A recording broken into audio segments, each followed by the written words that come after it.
approximé. Qui m'a dit qu'il belle faut nous danser. J'avais un cavalier mais en démonstration. 1, 2, 3, 4, cavalier aux dames, attention. J'avais les cavaliers. Mettez la main à ce côté, départ à gauche. J'avais salué la cavalière et faire la ritournelle. 4e figure, la cour. Cavalier, croisez la cavalière. Voix dessus, à gauche, à droite. Et quand tout le monde savait, et puis en coutume, il y a en costume. Aïe maman. Mettez douillettes et tête cassée, pantalon noir, chemise blanc et chasse. Chipping.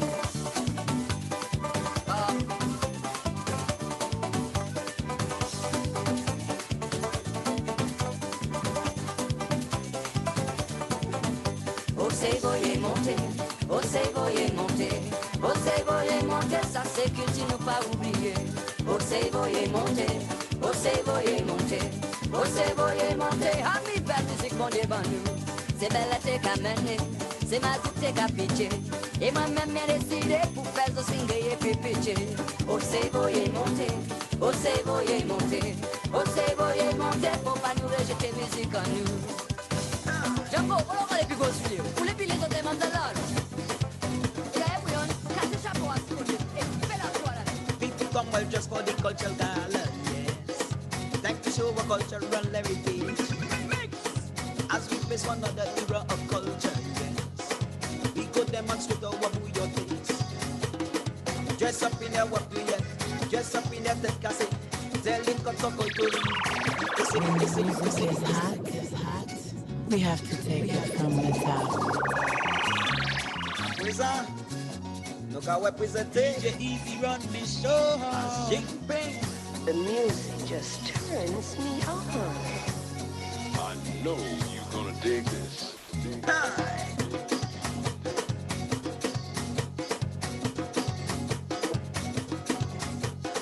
People come well just for the cultural gala, yes. Thank to show our cultural heritage. As we face one another era of culture, yes. We could demonstrate our bouillon taste. Dress up in our bouillon, dress up in our tête cassée.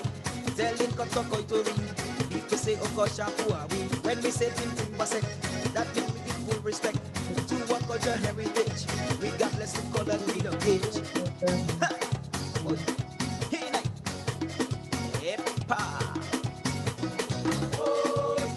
Look at Batabula to Boma. Look at Bule Tabula to Boma. Bakite Bisikla Champenu. Look at Batabula to Boma. Lang pang pang patang tang tang tang. Rang pang pang patang tang tang. Yep.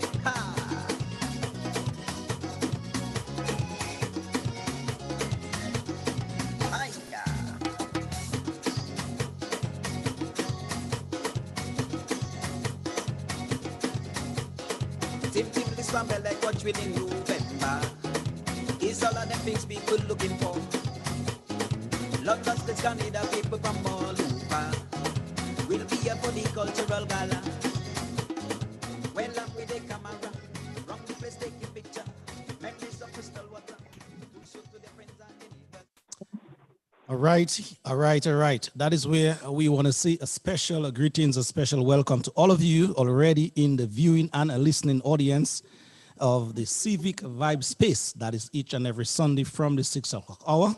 Welcome. Just in case you don't know, my name is Loftus Dira, host of the program called Civic Vibes. That is aired live on Facebook and also on YouTube these days.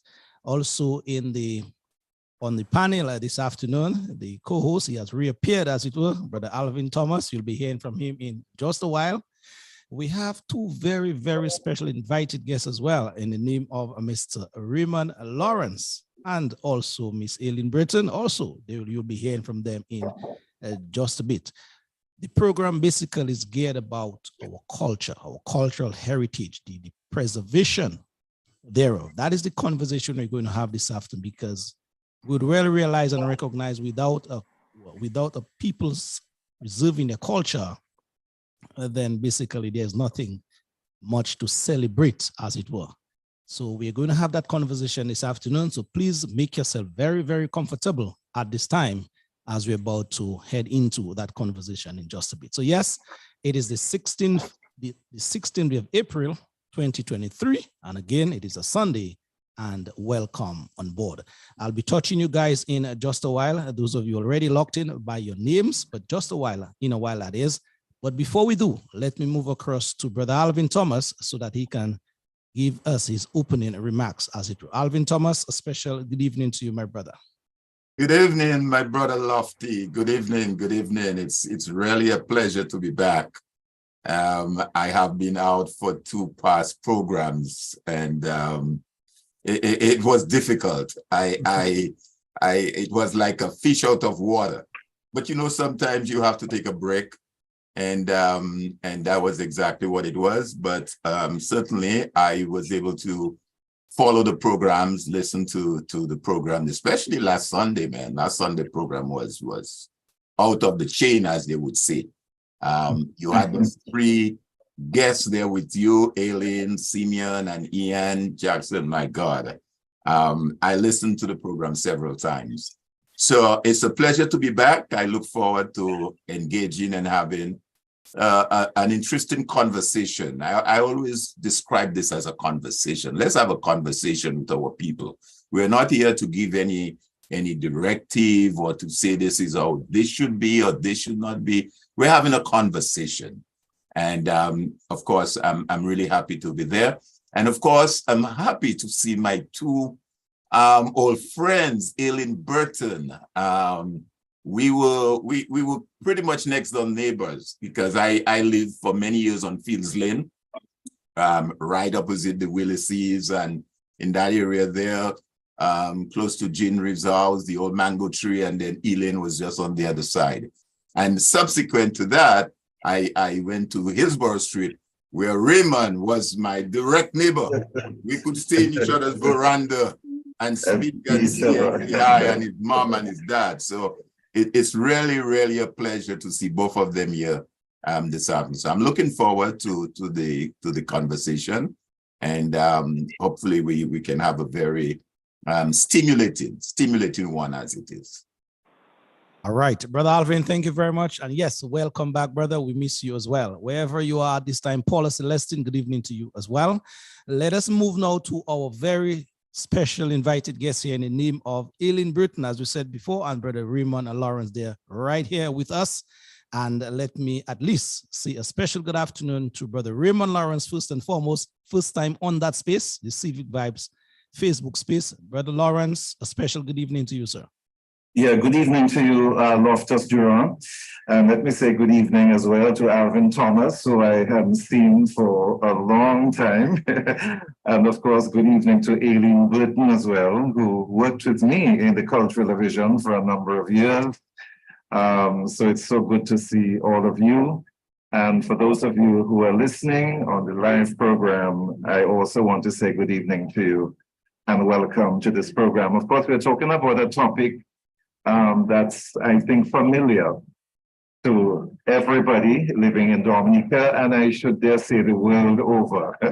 Everybody talks about culture, no matter which country you belong to or you're from. Everybody talks about heritage, because every country in the world has a history, has heritage, and has culture. So Dominica is no exception. And in the Caribbean, we find we have a lot of similarities, even among the islands, because we've had a similar history, a similar heritage, which has helped to shape the present day manifestations of our culture and heritage. So we do have a lot of similarities. Of course, there are some differences among the islands, but generally you find that we are, connected as a people. We have a common and similar history in the Caribbean, and that is what we are proud of. And of course, our culture and heritage are very important to us. They give us a sense of belonging. We know we belong to Dominica, and this is our particular history and heritage. We know we belong to the Caribbean, a sense of identity. We can identify with our Caribbean culture and and people, and of course, our Dominican culture and identity. So it's good to be here this evening. Thank you. All right, Brother Lawrence, thank you very, very much indeed for your opening remarks here. Very profound indeed. Let us move across now to Miss Britton. Good afternoon to you. Good afternoon, Mr. Durant. And once again, I have to thank you for permitting me to use this platform, giving me the opportunity of using this platform for the very first time. Well, this is my second time, but last week was my first, and showing me how to navigate these electronic system that I'm not very okra with. So good afternoon to listeners. Very happy to be back. And this afternoon, I'm going to concentrate on my heritage dress. This is why I have dressed up so nicely for you. But before this, I'm actually very happy to be back on the program because last week we spoke about Alwyn and his family and people who knew him and so, but we forgot one person. And I really would like to recognize that person this evening before we move on. And she is Barbara Bully Thomas. Barbara is Alwyn's eldest sister, and we went to the same school. We were at Convent High School together, but she was a big girl. And one of the big girls, as we call them, and we were small girls. And we all wanted to be one of the big girls because they took part in concerts. For speech day, and they would belong to the Glee Club, and they sang, and we were all in awe of them. And they were also so pretty. And I don't know if Barbara remembers, but what I remember as a child, she took part in a concert which was called Zurika. And would you remember anything? No, I don't know. But this thing, Zurika, and Barbara did some solos. One in particular I remember. And we all wanted to, I so longed to grow up and be a big girl so I could do the same as her. So I've always admired her. Barbara is a songwriter and she sings just like Raymond's sister Jean. So these were our idols when we were going to school. Also, Patsy Monel Alexander, another one of my, look up to big girls. So there we are. I am going to deal with my favorite topic, the heritage dress of Dominica. And I want to begin with one question. And that question is, can you tell me why anyone would want to change, alter, remodel this unique and beautiful outfit, which we have unofficially adopted as our national dress? I don't know when we are going to get it officially as the national dress of Dominica. We've been asking for a long time. And so we wait and see. But I want to know why persons would feel it necessary to change it until it is unrecognizable and incapable of being identified, or worse still, to give a resemblance of another nation. To me, it's unfathomable. I want to propose 4 possible explanations. 1, ignorance of its history, its components, and value to the nation. A lack of respect for the creators. No regard for the Dominican identity in the future. And 4, the felt need to be seen as different. So we'll delve into that a little later. Yes, indeed. Thank you very much, Ms. Button. Indeed, you give us already much food for thought here, so that you already basically whet the appetite of the listening and the viewing audience here. But before we get into, the meat of things, let me just touch 1 or 2 persons here on the live feed. As to day 2, they're part and parcel of the conversation, as Alvin said, we are having here this evening.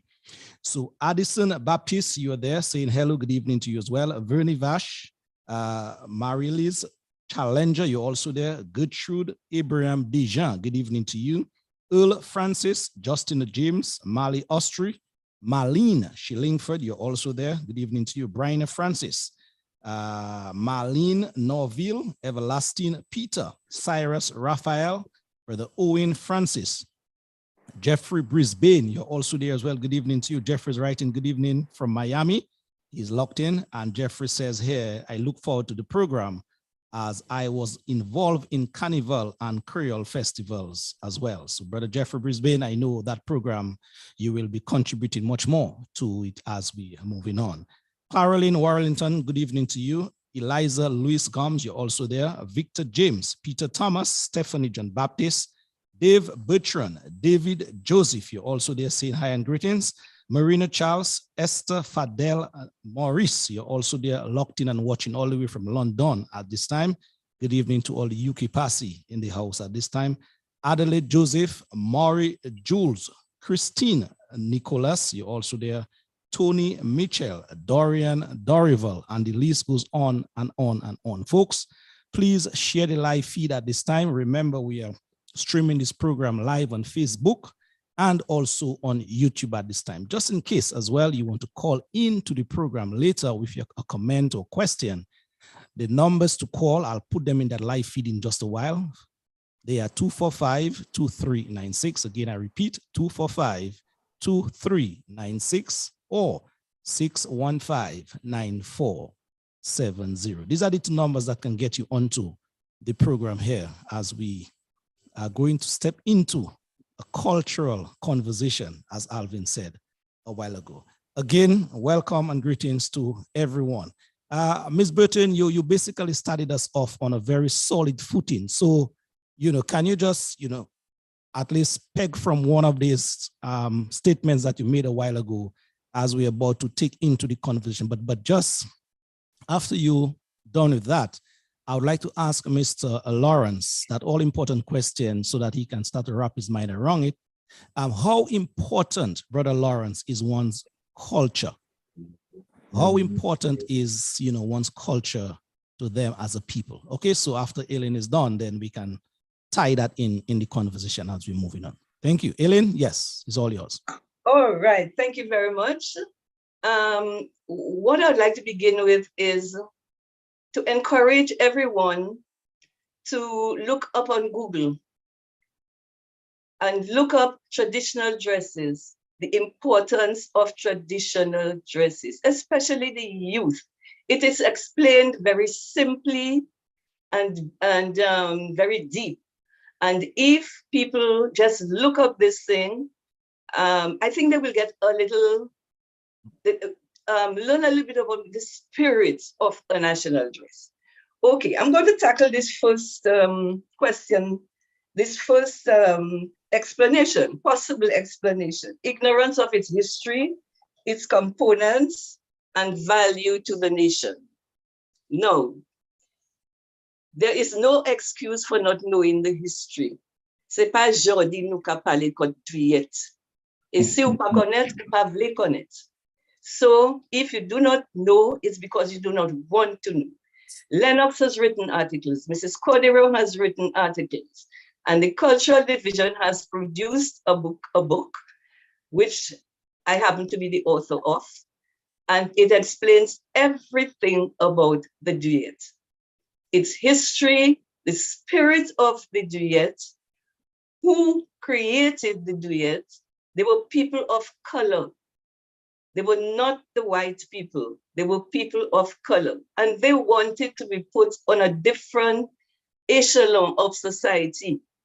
And in that period, about the 1800s, well, actually, they said the duet first appeared in 1859.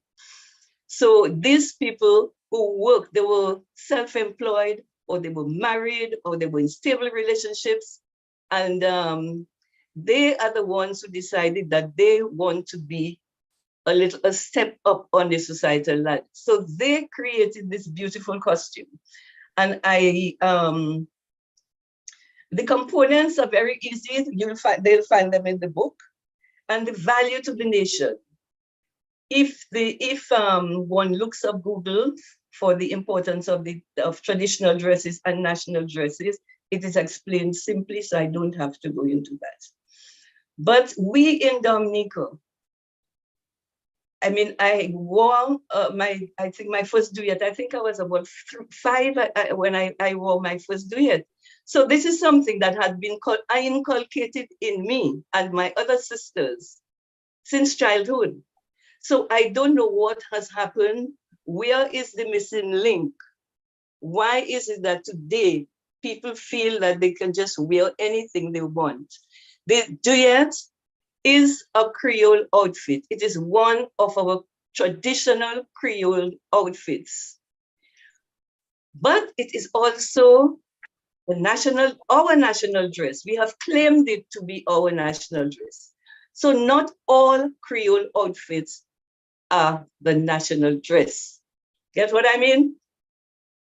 So yes, we have to single out this special dress, know its components, know when it was worn, and respect it. Like Aretha says, Aretha Franklin, RESPCT, respect the warp duet. Don't use it as a wizard. It is not. When you wear this dress, you're elegant. Mrs. Jennifer Astafan Mawen of the Rosa Cultural Group says, at a brunch, she says, our national dresses, because we have the Jeep and the duet, are aesthetic markers of our ethnic and cultural identity. And we should, she goes on to say, we should remember whenever we wear them, we are ambassadors to our nation. True, very true indeed. Yes, no. And just to add to that comment in terms of a complimentary, Sandra Green is writing here, Ms. Burton, there is a special feeling that one experiences when they wear the warp duet, she says. Mm-hmm. Exactly. And then when you're dressed in the warp duet, you have that feeling of elegance, being elegant, and you carry yourself as an elegant person. When sometimes I look at the videos of the parade on Creole Day, and sometimes I really have to shake my head because we are not doing justice to the warp duet.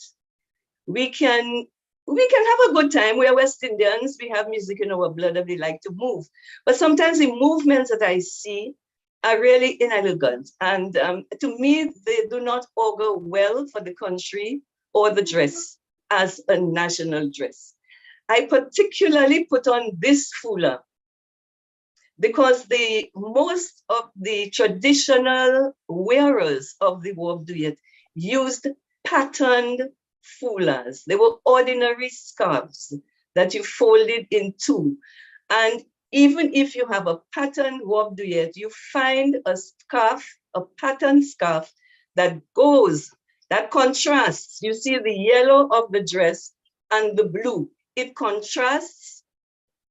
So this is what they wore. And I'm trying to encourage Dominicans now to have the eye for this. It's not a blend now, but it's contrast, but the contrast that looks good, outstanding, that still goes with the pattern dress. I want to do that. Please leave the round collar, the round foulard, which we call the cap visit, to Martinique. It belongs to Martinique. Let us differentiate ourselves, because when someone carries a warp duet or any national costume, right away observers look and think, I wonder where that person is from, particularly if you're not used to seeing that outfit. I wonder where that person is from. When you wear the round collar, somebody says from Martinique. If they cannot speak French, they will not approach you. But when they see the triangular foulard, they will say, she's from Dominica. Let me go and talk to her because I speak English and she speaks English. When I was in England, I just began my nursing career. There was a big parade and they asked nurses from different, ethnic groups, but as well different countries, to wear their national dress. So I hurried up, asked mommy to send it up for me. She sent me my Jeep. And of course, nobody had seen it before. They said to me, are you from Jamaica? And I was so pleased to say, I am not from Jamaica. I am from Dominica. I felt good wearing my Jeep. And I was asked to take a picture with the mayor. There were 4 of us. I was one of them. So, it is just so important. We have to make that effort to wear it correctly, be proud. When my girls, when Roseau Cultural Group, when we went out to perform and we were offered a drink, maybe at the bar, I said, nobody's drinking from bottles with your walk to yet. No way. Ask for a glass. Nobody's having a drink out of a bottle. So this is the way it makes you feel. And I managed Roseau Cultural Group from 1990 to about 2000. And I ensured that I passed on all my knowledge. Yeah. Some accepted, some didn't. Some have a passion, some forget, some are not too bothered. But I know that when I went out with them, I ensured that the outfits, the amount of clothes, costumes that I ironed to ensure that Roseau Cultural Group was 100% well dressed.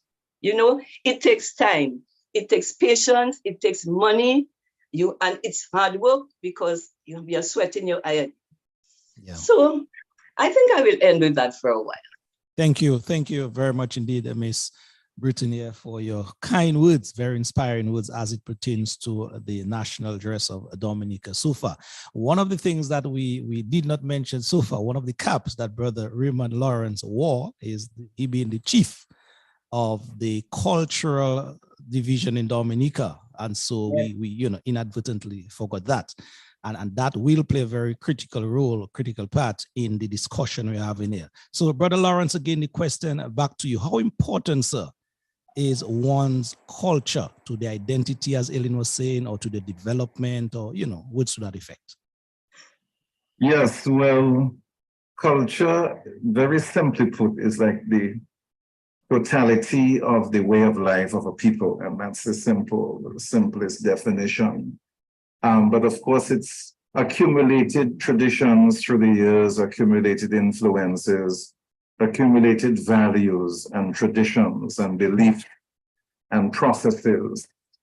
I sometimes think of culture, and you can think of culture in so many different ways, but like a tapestry that is made up of so many different threads and pieces. And yet in the tapestry, you see designs, you see different patterns, and the totality of the tapestry is almost like a work of art, a work of beauty when you behold it.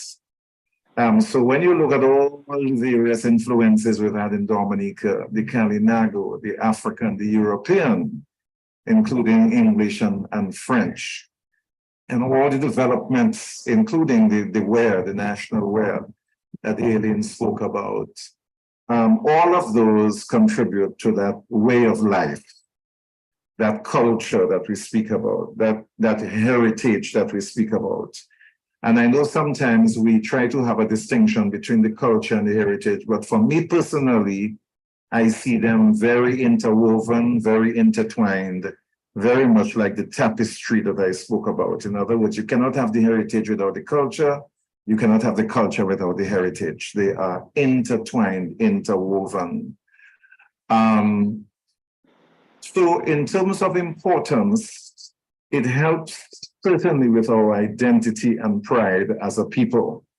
Our culture and our heritage help to distinguish us as people from Dominica. And the national dress is one example. Aileen mentioned that a while ago. Apart from the dress, you have music, you have dance, you have traditional food, traditional cuisine, you have traditional herbs, you have historic sites and historic buildings. You have our emblems, our flag, our national flower, our national bird. You have art and arts and crafts. And the languages also that have influenced our culture as well. So when we speak of languages, we speak of English because this is our main language, but we also have the Creole, which a lot of people still speak, and which has influence, which is into our court, our cadence music, our folk music, our storytelling, our expressions. Creole is very much a part of our lives in Dominica.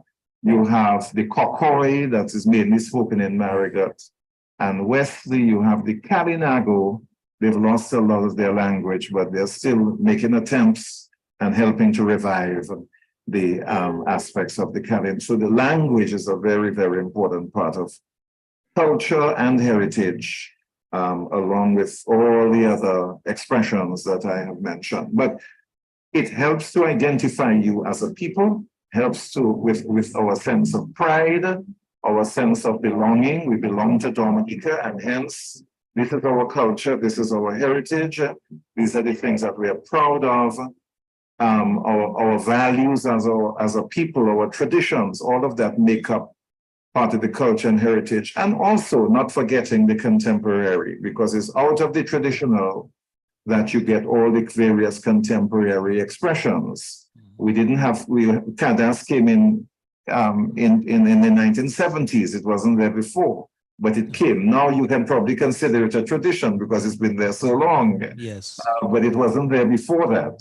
The bouillon came in maybe in the 1980s. It wasn't there before, but it has now become an integral part of the culture. So you also, along with the traditional and along with the heritage, you have also the contemporary and creative expressions of a culture as well.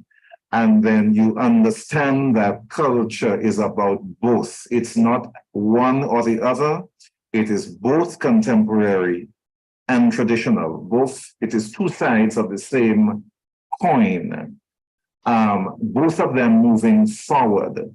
So then we don't want to have a position where we're saying, oh, we only want to stick to tradition. We don't want anything creative. No, and at the same time, we don't want to go to the opposite side and say that we only want modern things. We don't want anything of our heritage and that itself will kill the culture and the heritage. What we want is moving forward with both the richness of the both contemporary and the tradition. Just to take one example, look at Carnival. So Carnival, you have your contemporary costumes, all the modern costumes that they have now, all the creative designs that they have coming up with.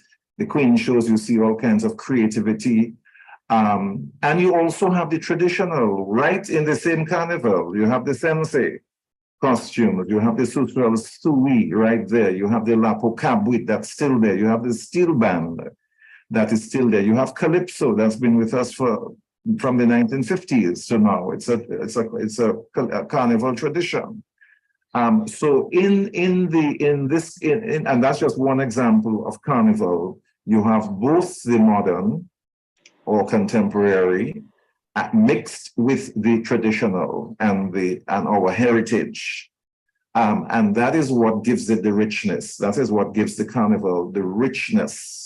So you come and you experience the best of both worlds, so to speak, within the same carnival. And in a sense, that is what helps to promote the identity of our carnival. Sometimes you see the logo of a sensei on an ad when they're advertising Mass Dominic, they would put a sensei. So here it is, a traditional aspect of the carnival is being used to promote a very modern expression. And you find independence celebrations is the same thing, while it sort of evolved from being strictly promoting the traditional and keeping the traditions alive. Now you also have the modern expressions as well. Look at the World Creole Music Festival within the independence celebrations. So all in all, to understand ourselves, that's coming back to the importance of culture and heritage, to really understand ourselves, understand our history. Where have we come from? Why is it I speak English and I speak Creole and the Kalinago are there? And why is it that the people in Marigot and Wesley are speaking Koko? To understand that, we have to understand the history. We have to understand the heritage. We have to understand the culture and its manifestations. And then when we do that, we begin to really appreciate ourselves as a Dominican people. We begin to appreciate the richness of the culture, the language, the dress that Aileen spoke about, the food, the dance. You know, you're talking about how many folk dances in Dominica, the folk music, the Jinping music, and the modern music as well. And all the artists and the craftspeople and all the people who have contributed, in one way or the other to the development of culture in Dominica. But I just want to add, Loftus, to what Aileen, a little bit to what Aileen was saying about the WAP duet too, that I remember from way back in the 1950s, a lady called Mrs. Corderon tried to really begin to promote that WAP duet. In fact, she formed a group called the Carey Artistic Troupe. Okay. And she really, we sort of attribute her as one of the revolutionaries, as one of the early cultural heroes of Dominica. Why? Because she really began to highlight the beauty of our national dress, our national wear, especially the WAP duet and the jip, and our language. She loved the songs, she loved speaking in it, she loved composing in the Creole language, and the dance. She also loved the folk dances as well. And in the 1960s, when Louis Blanc was chief minister, he introduced a National Day celebrations around the 3rd of November that really began to promote all the folk traditions, the ballet, the quadrille, the Jinping music, the courts, the patra songs, and so on. And from National Day celebrations, it's morphed into or evolved into the independence celebrations, because it just so happened that the date was the same, the 3rd of November. The first one was the one where Columbus cited Dominica, the 3rd of November, but the second one was when Dominica became independent. So the National Day celebrations evolved into, and all of that time we were promoting what we began to really be conscious about, which was our, especially in the 1970s, you find there was a cultural revolution with Siffle Montaigne Chorale, with La Jeune Étoile Chorale, People's Action Theatre, Lennox Honey Church, the history of Dominica, the White Kubuli dancers, Cadence, coming into the picture in the 1970s, so those, and Black Power and all of that, really revolutionizing the culture and the heritage of Dominica. And then in the 70s, 60s, 70s, there was they used to call it Miss National Day competition, where the ladies would dress up in WAP duet and compete. I remember attending some of those competitions in the Arawak at the time. They would have swimsuit in those days, but then they wear the national wear, the WAP duet, as part of the competition. I remember when I came back from Radio Antilles and I joined the culture department, I brought up the idea to Warren that we should introduce, because that show had died out, but let us reintroduce a show that promotes the national wear, the national dress, the same thing that Aidan was talking about. So when I brought up the idea to Walwyn and Pearl at the time, and they agreed, and we introduced the Miss WAP Duet show in 1982. So that was how that show was born. I suggested that to them, they accepted it, and then that was how this show was. We had the first one in the Windsor Park before the stadium was built. And every year since then, we've had the WAP Duet promoting the national wear of Dominica, especially the WAP Duet. And of course, I spoke about the National Day and Independence celebrations, promoting just Creole wear in general. But I know that was a lengthy answer, Loftus, to your importance of culture. But I just wanted to emphasize the point that culture is very, very important to a people, a country, and to all countries in the world, really. True. And thank you. Though the answer was a little lengthy, but it is needed so that persons could better understand the dynamics of one's culture. Thank you very much, Brother Lawrence. But Alvin Thomas, I'm going to get to you in just a while, but let me just acknowledge some persons who have tuned in. Ophelia Marie, good evening to you. You are there as well. Franklin Timothy, Josephine Williams, Alan Pierre. These are some persons that tuned in a little later when we started. Sandra Green, you're also there. Henrietta James is there watching from New York, I believe. Yes, Henrietta James. Marina Charles, Petra Carbon, Carol Fontaine, Celia King, John Blanchard, Dory Drygo. Good evening to all of you guys, Simeon George, yes, and all of you guys listening at this time. And Ophelia mentioned here our food as well. Raymond touched on it a while ago. Jeffrey Brisbane is writing here. Thanks to Raymond. He taught me a lot when I was chairman of Carnival, I guess, Carnival Organizing Committee. So Brisbane, thank you very much for your comment here, indeed. All right, Alvin, you have been there listening quite intently. Your take now, based on what you have been hearing so far. Thank you, Lofty. Thank you, Lofty. Excellent contribution so far by both Aileen and Raymond. I mean, just listening to them in itself is so enlightening, it's so uplifting. The way they present and the historical perspective that they give and the context within which they present is so uplifting. But let me just maybe, as far as my comments, start from what I would say the takeaway from last week's program, because we are doing today's program, and I think there is some continuity in terms of the discussion that took place last week and some of the concerns that came out or the comments made by Aileen, Simeon, and Ian. And I have 6 bullet points there that I would want to present. The first one is, we were discussing, of course, the late Dr. Alwyn Bully. And the question is, how would the late Dr. Alwyn Bully like to be remembered? What and how would we want to carry on his legacy? Because it's all well and good to talk about him and all the good things that he did and all of that. But I'm sure if we were to write a letter to the late Alwyn Bully, in terms of saying, Dr. Bully, what would you want us to do now that you're not there, based on what you've done so far? How would you want us to carry your legacy? So that's the first takeaway. And I think that came across from Simeon's presentation as well. Aileen made mention at last week's program, the question of the absence of voluntarism. People no longer volunteer. Part of our culture, part of our heritage. There was one time where you had the yard. The yard was a university for many of us.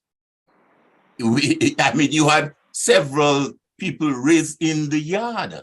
What are you talking about, the yard, where you would learn folklore, you would learn manners, you would learn, you name it, the yard. So absence of volunteer. Young persons do not know their history, their national heroes. Ian made that comment. He said he was at the school and Ophelia Murray was sitting there, and he asked a couple of students, do you know who's sitting there? And they said, no, I don't know. Okay. The lack of national pride. Aileen made mention of that, and it's coming out again in our conversation as it relates to the national dress. And the 2 other bullets is there. How do we fix this problem? How do we fix this problem? And where does the responsibility rest or begins with? I recall Ian saying that those of us now, he in his 60s and so, have to play our part and do what is necessary to engage. I heard Aileen saying this afternoon that she began wearing the Wab Duyet from age 5. Now, who instilled in her at age 5 to wear the Wab Duyet? At age 5, she didn't know nothing about Wab Duyet to put it on her, but somebody instilled that in her. So where does it start? I mean, we see, and maybe I'm going to tread on some toes, but we see persons in very top positions wearing the national dress in a manner that it should not be worn. We see it all the time. And I recall the late Sir Clancy Signoret, may his soul rest in peace, was a stickler to protocol. There is a way of doing things. You can't just do things willy-nilly as you want. So I'm saying all of this to say, one of the things that I did, I looked at a brief definition of heritage, and it says a country's heritage is all the qualities, tradition, or features of life that have continued over many years and have been passed on from one generation to another. And I think Raymond alluded to that in his presentation. So for me, therefore, I would want, as we move forward, 5 years from now, we'll be celebrating 50 years as an independent nation. 50 years, half a century. and well over 500 years as a country discovered by Columbus in 1492 or whatever date that was.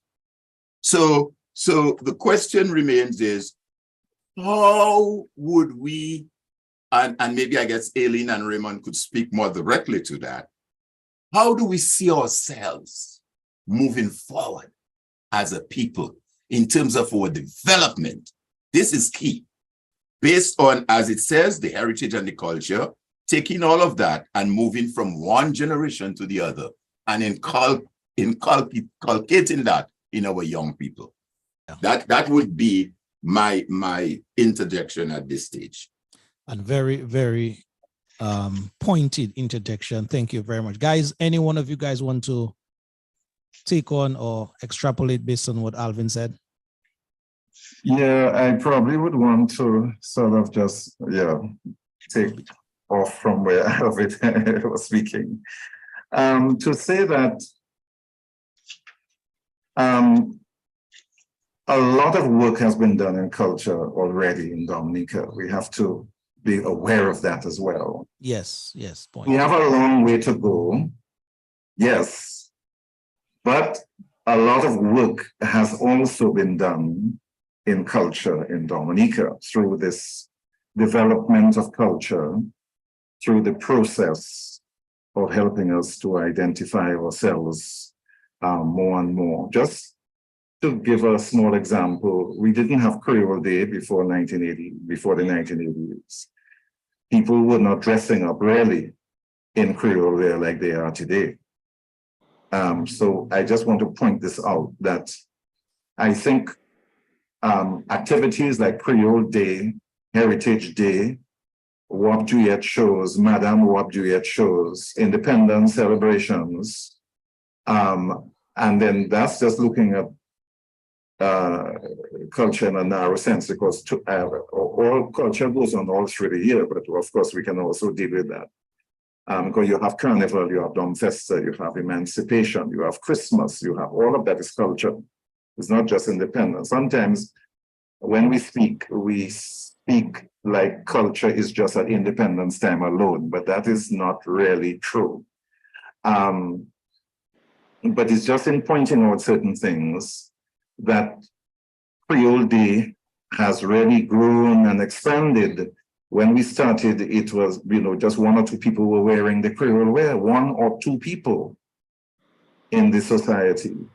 And gradually, it started to spread to the business places, and the banks took it up, and everybody going to work took it up, and then it spread to the schools and all school children. I mean, today, almost everybody is dressing up. Yes, it can be improved. We want to see a lot of improvement. And then to Aileen's point, sometimes I sort of lament the fact that maybe we need to be showcasing the real Wap Juliet more and the real Jip more, as opposed to versions that you see nowadays.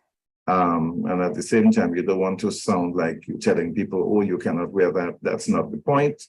The point is that we have something of beauty, and there are times when we have to actually wear the real thing, that people see what the real Wap Juliet is, what the real. But Creole Day has grown through the years. Heritage Day, I remember our budget used to be $500 to organize Heritage Day when we started. Now you're talking about $60,000, $70,000, $80,000 going towards $100,000, I would say, to organize just that major activity, that Heritage Day. So you can see how it has grown and how that has expanded. Shows like the Wap Juliet and the Madame Wap Juliet, always very well. These are success stories that have always been supported by the public all through the years. You have the folk dances of Dominica that are still very much alive and well. The Jinping music, very much alive and well, because every we're promoting those things. Even the creative dance, like Kubuli has been around for 52 years. This is our 52nd anniversary this year. You have, so many folk groups across the island. And then you have bands that have made Dominica's name international, talking about, Go Exile One, Gordon Henderson, Ophelia, Michael Henderson, Triple K, the WCK, and so on, Carbon XP. And when people come to Dominica, sometimes you hear comments like they have never, when they see people dressed up, especially during independence, they say they've never seen that anywhere else. I've heard people tell me so already. Mm-hmm. And even in countries where they have similar Creole wear to us, they're saying that they've never seen that expression in any one country before. Okay. So it just goes to show, in other words, I just want to point out the development, the books, the publications, the documentation of folk music, the Creole news on radio and television, the Creole programs, the books that have been printed in Creole, the dictionaries that have come on board.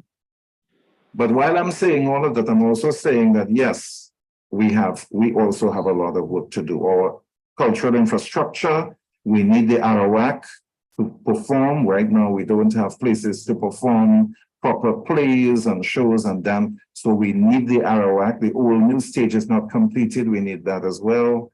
We need a proper theater in the north. We need one in the south. We need one in the east. If you think north, south, east, and west, you need like the stadium, like playing fields, like basketball courts for sports. You also need theaters and performance spaces for arts and culture to survive, really, and exhibition spaces. So there's a lot of work to be done. And talking about the legacy of Alwyn and theater, he was one of his main, key strong areas that he was really interested in.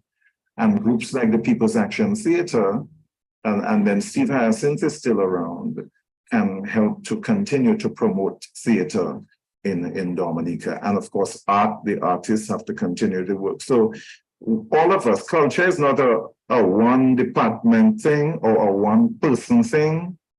There's an expression that tourism has that says tourism is everybody's business. The same can be said about culture. Culture is everybody's business. So at home, the parents are teaching the children to wear Creole wear. They're teaching them little Creole words. So the home is a form of passing on culture and traditions, the home. The school is another wonderful space where children can learn about civics and ethics and their emblems and their heroes. So we should be improving in that area. They can be learning the Creole language, which is what we're trying to do. A couple of years now, we're trying to introduce it into the schools. It has started, but we're hoping it can grow. But the school is another area where you can reach thousands of our young people and pass on the heritage and to pass on the culture. The churches, they can speak in Creole, they can sing in Creole, they can pass on the languages, you can wear the Creole wear on certain occasions. So the spiritual side of culture as well can be promoted during, and our festivals, of course, and I mentioned culture is all through the year. It's Carnival, promoting all the different December's. It's Domfesta, which is just about to take place, and Emancipation, looking at the abolition of slavery and all of that. And independence playing a big role. And Christmas is another important tradition and part of our culture in Dominica. So festivals is another area. And I mean, the list goes on, with writing and art and craft and so on. So just to say that, I just want to make the point that a lot has been done, but yes, there's a lot of work to be done as well. True. And those of us who are here, by the grace of God, should try to continue, with the work and the progress and the development of culture. Yeah, thank you. It's 5 minutes already to 7 o'clock. Ms. Britton, I know you want to contribute at that time, but I'm just alerting us that at 7 o'clock we have to take a halftime break, as it were. But yes, Ms. Britton, you can chime in now on the continuation of the conversation. Well, everything Mr. Lawrence says, and really, he was the best person to be Chief Cultural Officer. I mean, it was really a vocation for him. He had the temperament, because I'm doing the, particularly what I remember with the cultural competitions in the villages. And Mr. Lawrence used to get a lot of help from the competitors. But he had such a beautiful character that these things just went above his head. But really, I could see his frustration sometimes when he wanted to do something and do things differently. He did not get the financial support. Now, I just want to read here a quote from Professor Lumumba. He's Kenyan. And I was listening to him, and he says, when you are looking at any nation, never, never define the life of a nation with your very short lifetime. You are just a flash in the pan. So therefore, we need to act now and continuously, but we also have to have a vision of what we want to see in the future. What legacies are we leaving to our children? Now, Alvin mentioned people in prominent positions who do not respect the integrity of the national dress. Now, let me say something about that. You can wear the duet in many different ways. You can wear the duet informally, semi-formally, but when you are wearing the duet as your national dress, you need to make that difference. Because in the 1920s and before then, the Wop duet was an ordinary dress. I remember Irene Peltier in Cork Street. I don't know if Alvin remembers her, but she used to dress. Oh, yes, I remember her very well. You remember her? Oh, yes. And she is the one who dressed many of the what they so-called the bourgeoisie for things like carnival and so. I think I praise Mrs. Cordero for seeing the value of our national dresses that we have now, and she promoted them. But there were people who wore those dresses on a daily basis, others for Sunday Mass. I remember Madidi, you would remember Madidi too. And Alvin, Raymond, I don't know if you remember her. And there was a lady who used to come from Pottersville. And when these people walked, you know, they cut through the air. You know, they were so elegant. And this is a difference I am trying to make. The elegance of and the respect of the national dress as compared to a Wop duet used semi-formally. And this is what aggravates me, it pains me that people will wear African print on their national day. That I can't fathom.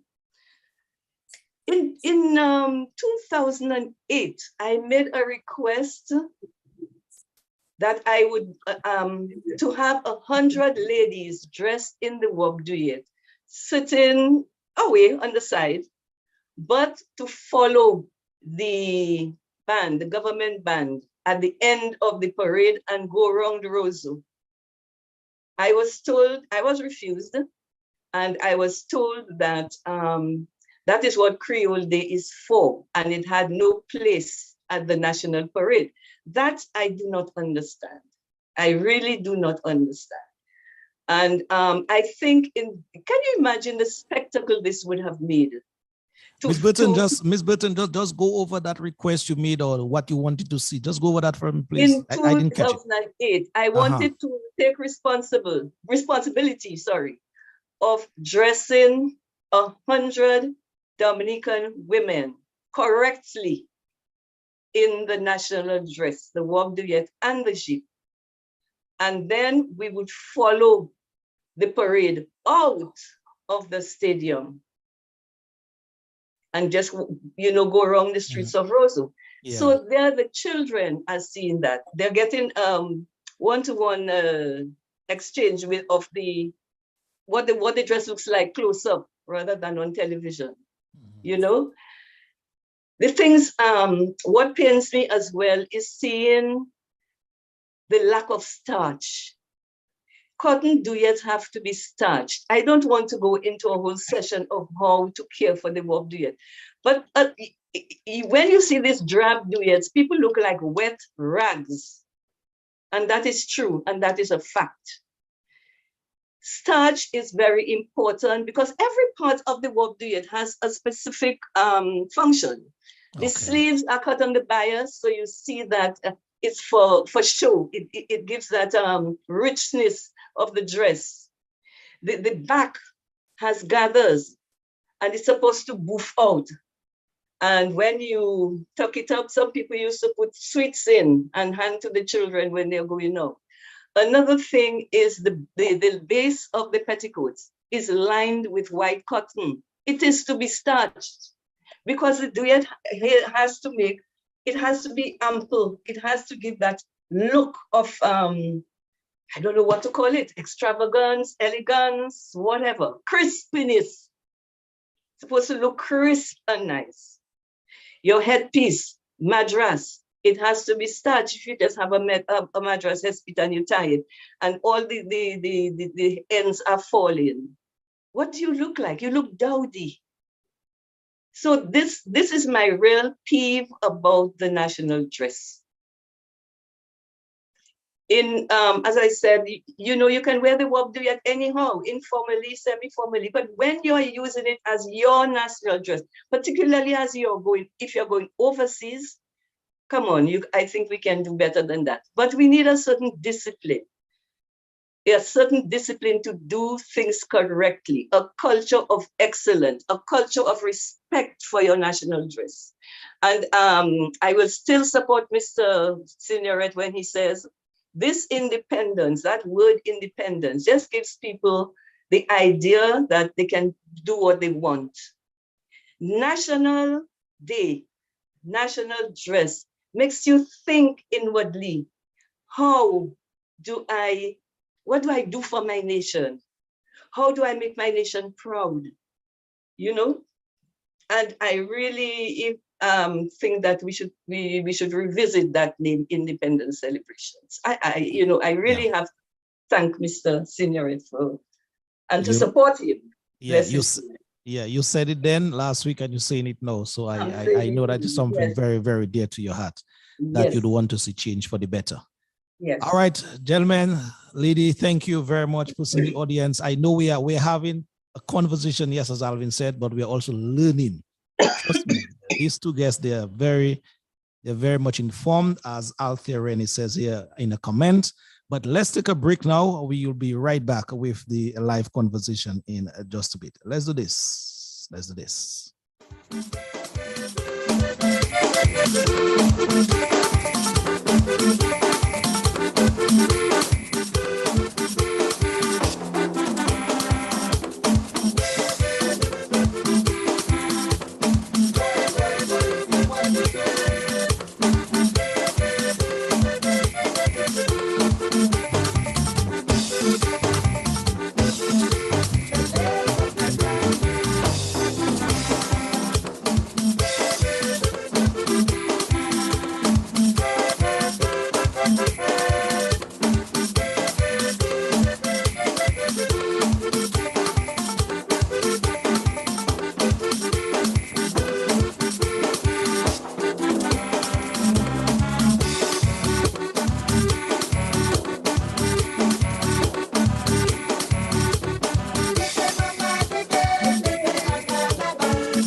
Yes, folks, we're having a cultural conversation here.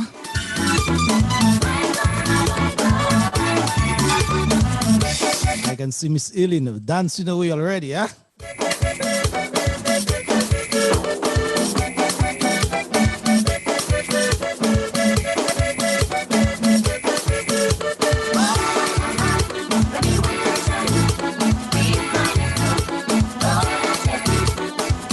all of you tuned into the program at this time, a special good evening to you in a very, very special way indeed. We're discussing the importance of one's cultural heritage, huh? Our guest here, former Chief Cultural Officer, that is, Mr. Raymond Lawrence, and also cultural icon in Dominica, Miss Aileen Burton. They are doing justice to that all-important topic thus far.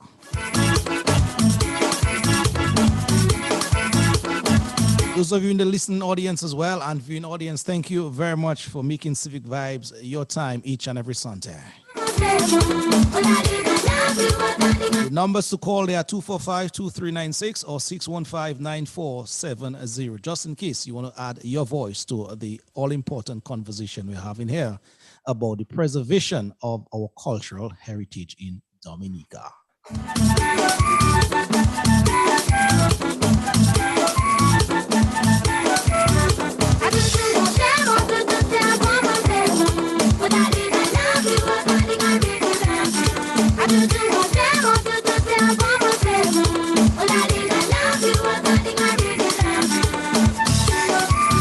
Clarelyn Lauren Warrington, right? She's loving the program and she's learning as well.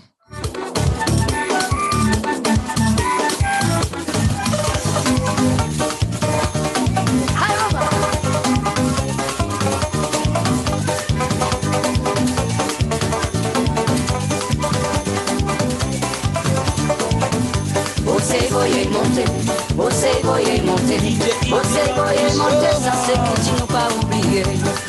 Voyez monter, voyez monter, voyez monter. Ami belle musique qu'on débanne, on va nous faire qu'à jouer, comme maman nous faire qu'à danser. Et moi-même bien décidé pour faire ça chanter et puis danser. Voyez monter, voyez monter, voyez monter, pour pas nous rejeter culture en nous. That type of music is so infectious. Let me just put a check on it before we can't continue the program here.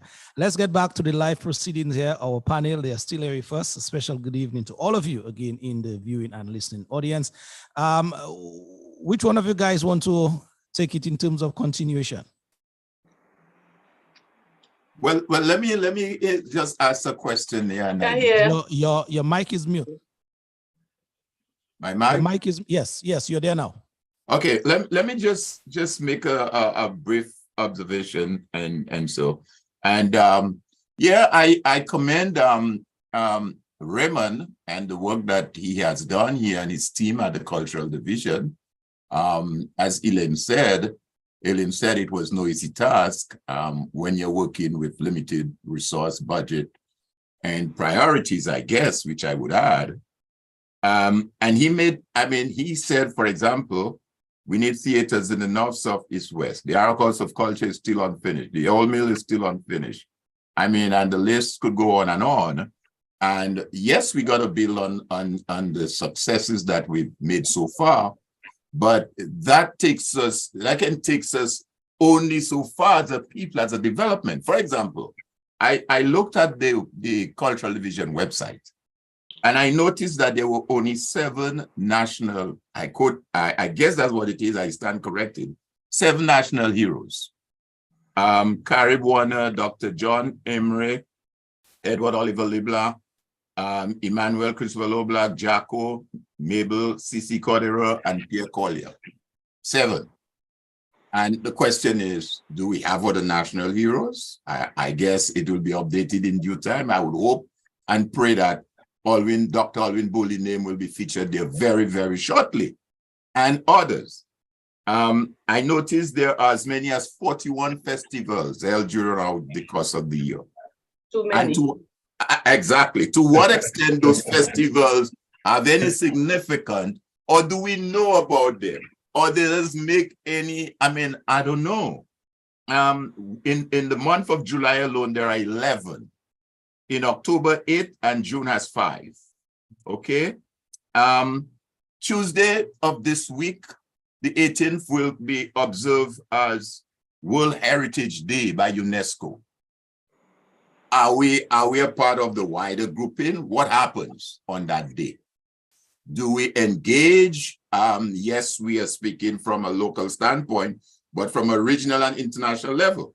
We have 3 3 sites designated as World Heritage Site: Montopito, Fort Shirley Ruins, and Dominica Carnival. What are we doing to preserve other heritage? We saw what happened to a property we had that was well over 100, almost 150 years old. What happened to it? Again, I may be treading on some very sensitive grounds, but that, to my mind, I remember as a young boy growing up in Fields Lane, as I said, that mango tree in that property was over 100, almost 150 years old, and was a bearing tree for all those years. It withstood all hurricanes, all storms, all floods. To what extent are we preserving that part of our heritage? So I'm saying those things, I'm provoking this kind of conversation so that, yes, while it's true, and as I said, I applaud Raymond and the team and the cultural leadership for what they've done, I think there's much more. I know Antigua, for example, have a what you call a heritage act that protects certain property throughout the country. The cultural division in Barbados is housed in the Prime Minister's office. That shows you how important they take it. So it's in the office of the Prime Minister. That's where it gets its vision, its attention. So I'm saying yes, there's a lot of work to be done. And I agree, culture is everybody's business. But there are certain things that come to the fore, which I think, going back again to the takeaway, that Dr. Alwyn Pooley would want to see as a legacy. I mean, on last week's program, he talked of how he'd like to see the botanical garden. He talked about some other projects that he was thinking of, you know? So I'm just throwing that out there to get us thinking. One final point I would make while I'm there, just to conclude, in the US, in June, the entire month of June is designated as Caribbean American Heritage Month. That started off back in 2004 by a Jamaican, Dr. Claire Nelson, and she was the founding president of the Institute of Caribbean Studies. It's a leading Caribbean American diaspora organization. And in 2005, the Congresswoman Barbara Lee tabled a legislative bill in Congress to establish Caribbean Heritage Month. And in 2000, that same year following, the House of Representatives passed legislative bill to declare June as Caribbean American Heritage. Last year, President Biden issued a proclamation as the President of the United States under the Constitution to proclaim Caribbean American Heritage Month, the whole month of June. So the question now, to what extent our culture and our heritage in Dominica even dovetail to us in the diaspora? Because we are Dominicans and we're concerned about our culture too, even if we may be in Atlanta, New York, or Houston, or wherever we are. And there needs to be a cohesiveness as it relates to our culture. It can't be all done from Dominica. And that's why sometimes people make the comment, oh, you out there, you're not in Dominica, so you shouldn't be saying, or you don't have a role to play, or is people in Dominica. You know what I'm saying? So I'm making all this point to show that we have to have a pretty cohesive and a collective approach to it. And it's not just, just giving lip service to the term of culture and heritage, but being very serious about it. And I commend you guys. You guys have been in the forefront, and there are many others in Dominica that are playing their role. But I think wherever it matters at the powers that be, there must be a much more clearer vision and commitment to doing what's need to be done. Commitment. And there's absolutely no reason why we should not have the Arrow House of Culture or the Old Mill Center fully refurbished and provide the necessary facilities for our cultural people and our arts people in Dominica. Yeah. And just to add into what you're saying, I agree. Because remember, I did say that we have a lot of work to do still in culture in Dominica. And you mentioned Arawak, you mentioned the completion of the Old Mill, I mentioned other facilities They could try to restore Matutu's Park in Grand Bay, try to restore maybe a type of RBD cinema theater, a theater in Portsmouth or something along those lines and in the East and so. But interestingly, you mentioned about the Heritage Month. I'm not sure if you were saying that we didn't have a heritage. I'm not sure if you were alluding to say, well, we didn't have a heritage, because if that's what, that's probably not true at all, because maybe people have not seen the month of October as it has been our Heritage Month in Dominica. No, I know, Raymond. I know we do. I just want to make that point, yes, that while maybe some people are coming up now with Heritage Month and heritage and using the word heritage. As far as I know, since the 60s with the National Day celebrations, our cultural heritage was really being promoted. So we're talking about maybe 50 years now or whatever. And the month of October has been our Creole Heritage Month for many, I just want to clarify, because sometimes we don't see things in that kind of, we just, it's independence and the dancing, and so we don't see it as, and we don't see it as having been. Creole, that's what it is. That is what it is. Creole heritage, it is a month of Dominica's heritage in showcase to the world.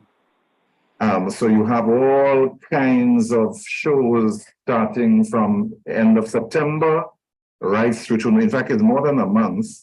Every week, the activities all over the island as well, promoting a lot of the heritage of Dominica.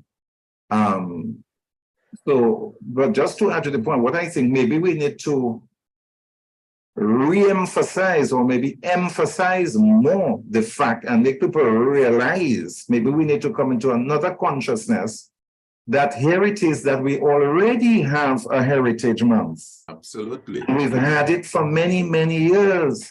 So we now need to strengthen it. It's like building a house. You already have a foundation, because some people may look at it and say, well, we have no foundation. We already have a foundation. The house has already started to be built. And now we have to build on those foundations. Now we have to enhance, we have to strengthen, we have to invest. And I agree with you about not talking so much about culture, but acting on the culture, actually investing in the culture, in the groups, in the industry part of it, in the infrastructure part of it, in the communities of Dominica, to strengthen the expressions in the various communities in Dominica. And now there's a lot of talk about tourism, heritage, cultural heritage in the communities where the tourists can also, that has been going on for a long time too, but of course we can build on that as well for those who speak about cultural industry and trying to make more of an income. The Kalinago is another set of aspect of our heritage that has grown by leaps and bounds through the years. I remember when Carifuna started in the 1970s, and then later on Carina has been there now for 27 years, I think, or something like that, and Carifuna for 40-something years, and the Kalinago have represented Dominica at so many different Carifestas, and they were with us in Dubai 2 years ago as part of the delegation, and they were in Trinidad in Carifesta as recent as 2019. And they have also come a very long way in terms of promoting. That's another beautiful aspect of our culture in Dominica, of our heritage, something that we should be very proud of, and something that we can. So while we are investing, we have to invest in so many different language, in the dress, in the food, in the art, in the craft, in the infrastructure, the spaces where you can perform and display. And we have to train people now in the arts, train a lot of people. We need teachers in the schools. We need teachers in the schools. We need teachers in the communities of arts in Dominica. We need teachers all over there, but we have to train them. We have to train, so we have to provide more scholarships for arts, more scholarships for culture, and send people. It's an investment, it's a big investment that we would have to continue to make. Not that investment has not been done, but we probably need to really increase and strengthen the investment, maybe by plenty, invest more in the arts and culture in Dominica and really take all of it. The foundations are there, the building has started, so we mustn't make it sound that there's nothing there and everything flattened. No. Yeah. Dominica's culture has been rich. I want to make that point. We've come a long way. That's one of the things I said. The building is there, the structure is going up. We now need to strengthen it and build on the foundations set by Orwin Booley, set by Marco Deron, set by those who were there before. And we now need to enhance and market. Marketing is another area of culture as well. Promote Dominica overseas with exchanges with other countries, send our groups and artists and so overseas on overseas missions and all of that. So as a whole sort of, I would recommend plenty more investment. That is another thing I would recommend. Put a lot more investment in culture in Dominica. Yeah, true. Indeed, I agree with you 110%, Brother Lawrence here. Just to add though, just before Aileen comes in, just to add to what you said before, Mr. Lawrence, is that when you talk about some of our achievements thus far, where culture is concerned, what I would really, really like to see happen is that in the media fraternity in Dominica, much more can be done there. Let me give for DBS some kudos in that department. They have a program, designated program, Experience Creole, that is, where the Creole language itself is highlighted, is spoken. I think much more media outlets in Dominica could do more in terms of pushing our culture, pushing the Creole, have at least one program particularly designated where Creole could be heard, Creole could be practiced, that kind of thing, because a lot of persons listen to radio in Dominica and by hearing, there are certain things that will stick. So in terms of the media fraternity, I think in moving forward, some of the houses in Dominica can do much more in terms of, helping that our culture stay alive in that regard. Also to just stretching it a little further, I think even at our parliamentary proceedings, why not have an interpreter there doing it live in terms of the Creole aspect of things? So for example, someone is on the floor speaking and you have an interpreter, Creole interpreter right there, basically doing it in Creole as well, because we have a lot of, persons who have a hard time understanding the Queen's English that we speak sometimes, especially the elderly folks. And that Creole aspect of our parliamentary proceedings, I am suggesting could do much good for us as a country in terms of everybody getting a better understanding of what is happening, at one of the highest levels in Dominica where parliament is concerned. So that is what I just wanted to inject there in terms of some things that I would really like to see done in Dominica to help preserve that richness of our cultural heritage. No, absolutely. I agree with you, Lofty, on that. I think I see Ellen wanted to come in, but I agree with you. I believe, if I'm not mistaken, in St. Lucia, they have a translation of it in Creole, if I'm not mistaken.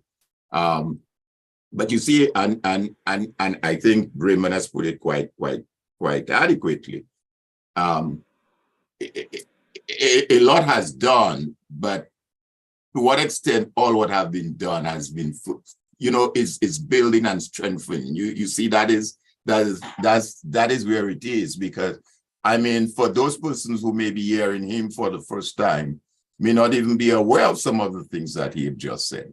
So again, I'm going back to the question of more action, vision at the top, and commitment and action if we really want it.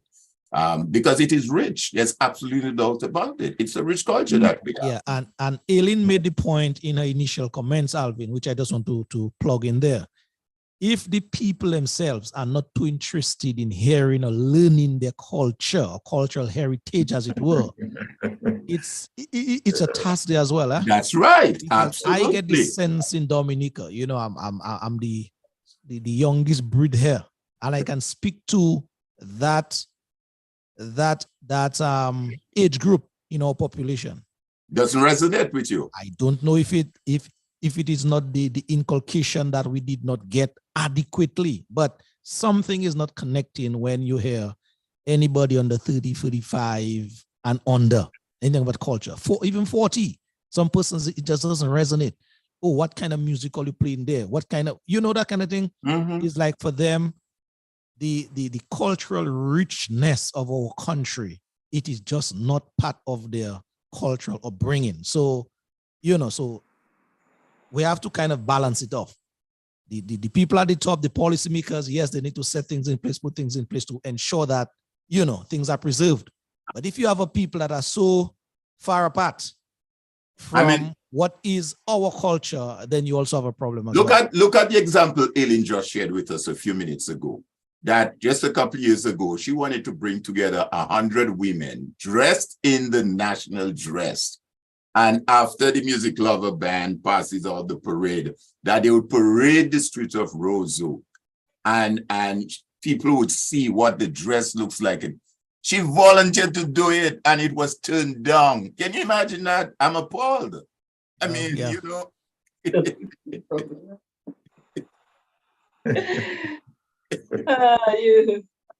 You know, having heard both yourself and Raymond speak, and particularly Raymond,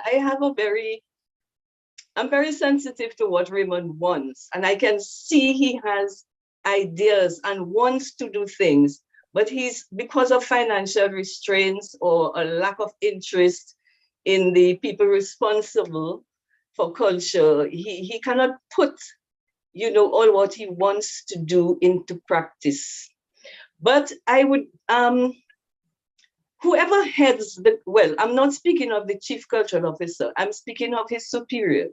And whoever is the superior or whoever is being chosen to be the minister of culture, I will be blunt, that person has to be very sensitive and to understand the Dominican heritage, its cultural heritage. They have to be very sensitive. And as Lumumba says, you cannot plan for your lifetime. You have to plan for the future. I know there is money out there. We just need to get our facts right, get our priorities right, and write project proposals. And I am sure finance will be available because there is money out there. But as I said in the last week, there has to be political will. You have to have a strong minister of culture who understands the value of the traditional heritage and the contemporary, which will become a heritage in the future. Have they sat down and spoken to Mr. Lawrence? Have they spoken to Miss Christian, who worked alongside Mr. Lawrence for many years? Have they spoken to them? Have they asked them what are their dreams? How do they see the future of Dominica as it pertains to the performing arts and the traditional heritage? Have they done that? I know when as a nurse, when you go into a village, the first thing you do is to make a round and find out what are the problems facing your clients. And I think it is done in management. When I was a sister in Portsmouth, I called every one of my workers to ask them, how were they doing? What is it that they wanted to see at the Portsmouth Hospital. And each of them gave me little things that they would like to see. And gradually I began to work on their requests. And when I was leaving Portsmouth, and it's not to blow my own trumpet, but they were very saddened by the facts, you know? So I'm saying that whoever is responsible, whoever manages at a high level, the division of culture, has to be sensitive, has to have a passion, so that they're driven by that passion. What do we have? Do we have musical scores of the music they play for the Lancers, the quadrilles, the Hilanto? We don't have musical scores. If the young people are not interested and the old people die, how are we going to revive the Lancers, the various quadrilles all around the island? Some young person, many of them, at least 3, 4, who are interested in playing the accordion. Minister must find money to send for scholarships, to send them to learn. You have a person like Michael Farrell. Michael should should be learning how to write the musical scores of the pieces played by the accordion for the various dances. How are they going to survive? Does it interest the Minister of Culture, or couldn't care less? One person, a long time ago, Lennox was putting out his a little book he made on the houses. And this is just an example. It has nothing to do directly, but it's an example of how people think. He was just launching his little book on the houses, the Creole houses in Roseau. And someone at the time, the minister at the time said, at the launching, he said he doesn't care if houses were all made of glass in Roseau. You know, if they all had glass windows. So people's way of thinking are so different. You know, you have the French quarters and you would like to see that in glass. So people can shy stones and throw it down, and the breeze will come and knock it down, and there'll be no soul to the tongue of Roseau. We cannot obliterate our past. We cannot. So therefore, whoever is in charge of the cultural division at ministry level has to have an understanding. And I don't know if they have spoken to Mr. Lawrence, but I suggest that a meeting will be held with Mr. Lawrence and the new chief cultural officer and discuss. Because probably that person has no notion of what can be done, what needs to be done, the value. What more can I say? What more can you say? Going back to my dress, just let me say something about this thing. Have you noticed I changed talking about the dress, Miss Britton. You notice I changed my fuller? Ophelia Marie is commenting on that, and she says she loves the fuller, your fuller. As for my classmates. Okay. My classmates, somebody whom I love dearly. So I have changed it. Whatever I do, I try to leave a message. I try to educate.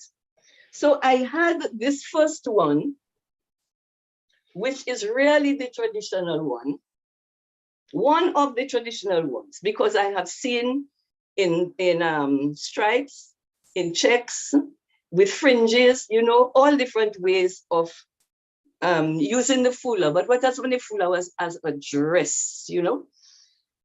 So, and now I am using a plain blue. So Ophelia, please tell me which one you prefer. The patterned one, which I think I love, and the plain one. And this is how we decorated them before. And you put a little brooch. So it's not the bulk. Somebody was dressed up for the award on 3rd of November. And her neck was laden with all different color necklaces, like these, the little things. That's too much. It is too much. So we need to have a happy balance. We need to be able to be fashion conscious and make things look elegant, not gaudy, not ugly. Ophelia writes, a little bit about the sensei. Ophelia writes she likes both of them, eh? I know that. That's because I'm wearing them. I just want to make some very quick suggestions. I'm going to let you men talk to Lian. What Miss Burton, just a little pin there. What I want us to do before the program ends for sure. Yes. You are a cultural icon in Dominica. You have to give us some tips and bits as to how the dress, the national dress, supposed to be worn properly. That is. So that is your task to deal that with is my pleasure. Anytime you're ready, if we have the time, we can do it. Also, I am telling you something. Brother Lawrence tonight will give us an idea of how the men supposed to dress in the national dress properly. Yes. I will leave that to Mr. Lawrence. As Senior, alluded to. Mr. Lawrence looks too handsome when he's wearing his fifth-sleeve jacket. Yeah, so go ahead. Yes, go ahead. So what I wanted to say, there needs to be a little bit more collaboration between the Ministry of Education and the Ministry of Culture. And as I suggested in the last program, for those who did not hear, the cultural division needs to be like an academy where you send the first and second formers or third formers as part of the school's curriculum to learn the dances. This I will leave to the Chief Cultural Officer to sort out. That is just a suggestion because I think everything starts at school. But again, I'm not just talking, I'm not doing anything. I have written 2 books, which I hope will be made into textbooks. It's a children's book for 7 to 14 years. Well, there are 2 of them. One deals with the Wop Duet, one deals with the Jeep. So if anybody out there would like to fund, they would be very welcome. I'd be very happy. So this would be my contribution in ensuring that the correct way or the correct way of wearing the Jeep and the duet is documented for posterity. So are you in the process of doing the books or are they now available? No, the books are, the last one is being edited. Okay. And yes, the first one is complete. The second one, I am just waiting. And it's a beautiful little book. The illustrations were done by Miss Sarama Roll, the layout by Giselle Laura, and I think I'm quite pleased with the outcome. Another thing I want to talk about is Carnival and the Sensei. Any self-respecting sensei wearer has to make the crowd frightened. It has to frighten the crowd. I find our senses looking too friendly. Where is the fig pie? I remember one year, Raymond, we had so many different senses. Do you remember that? People used there was the factory in Canefield that made push-ins, and they used the cuttings of the push-ins. And there was every single type of sensei from bottle tops to group. It was just so beautiful. I think Alwyn was down in Dominica that year. But I want to see some real sensei pie fig with that. They used to have a big black head with the horn, a pot sham on the head, horns. I want to see that come back. I was so surprised when I went to Nigeria many years ago, 77, for the festival. When I was taken to the museum, I saw sensei. I said, wow, I was just so pleased. So that's an part of our African heritage that we are losing. And I would really like to see it come back. And this year, something that impressed me very much were the senseis of Granby. When the videographer showed the Granby senseis coming up the hill, this thing was just so effective. Are they teaching the children? Okay, so let's say Granby specializes in sensei. Let us prepare the children at the schools to make sensei. And and when Granby comes out, there's a whole long street of sensei. The same can be applied to Coliho with the band Mauve. So any of the villages that have a particular outfit, let us try to develop it, bring it into the schools. And that really would make a spectacular display. Juve, please, Juve. Long ago, long ago, I'm old now. Long ago, there was, people made up songs which they used on Juve. Couldn't we have a little competition? I don't like competitions, but at least encourage people to make up songs. It was social commentary, just like Calypso. Calypso seems to have taken over. But you had the rhythm, and you had the chantwell, and you had the chorus. And they just went down the road. Something that disturbed me a lot, having grown up in 50 Cock Street, was the change of over to hi-fi, waking me up in the morning. Oh my goodness. When we had the La Pocab with that thing was so sweet in the morning. 5 o'clock, you hear them. Now you have the hi-fis blasting. We all need, and I think I said this last week, so I'm repeating myself, but I don't know what Mr. Lawrence thinks and whether he heard it last week. But we all need boundaries. The same way we give children boundaries, we as adults need boundaries. And if you say that there is no hi-fi on the streets at 5 o'clock in the morning, who can tell you no? You must have the police to insist and to supervise that, because when it's 10 o'clock, the police come and everybody shuts off music and they go home. So if that could be done, and this will have a beauty, and we show the visitors the differences. We have La Pocabwit, and then maybe Steel Pan, and then when the day breaks, you can have your hi-fis. I address National Revival of the Arts, Creole. We speak about Creole, and Keck has been on for a long time now, many years now. And I particularly use Creole in this discussion because this is how I would love to see Creole evolve, having serious discussions in Creole.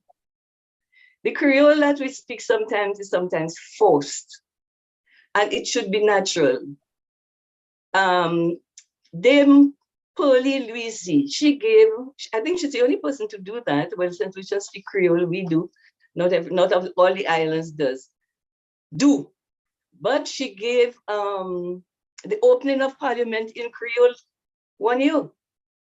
And to me, that is remarkable. And I would just like to encourage it.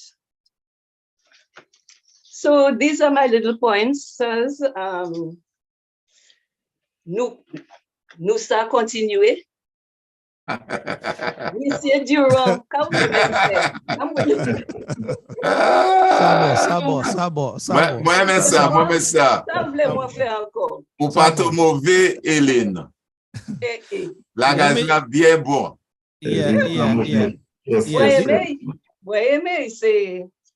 Moi aussi.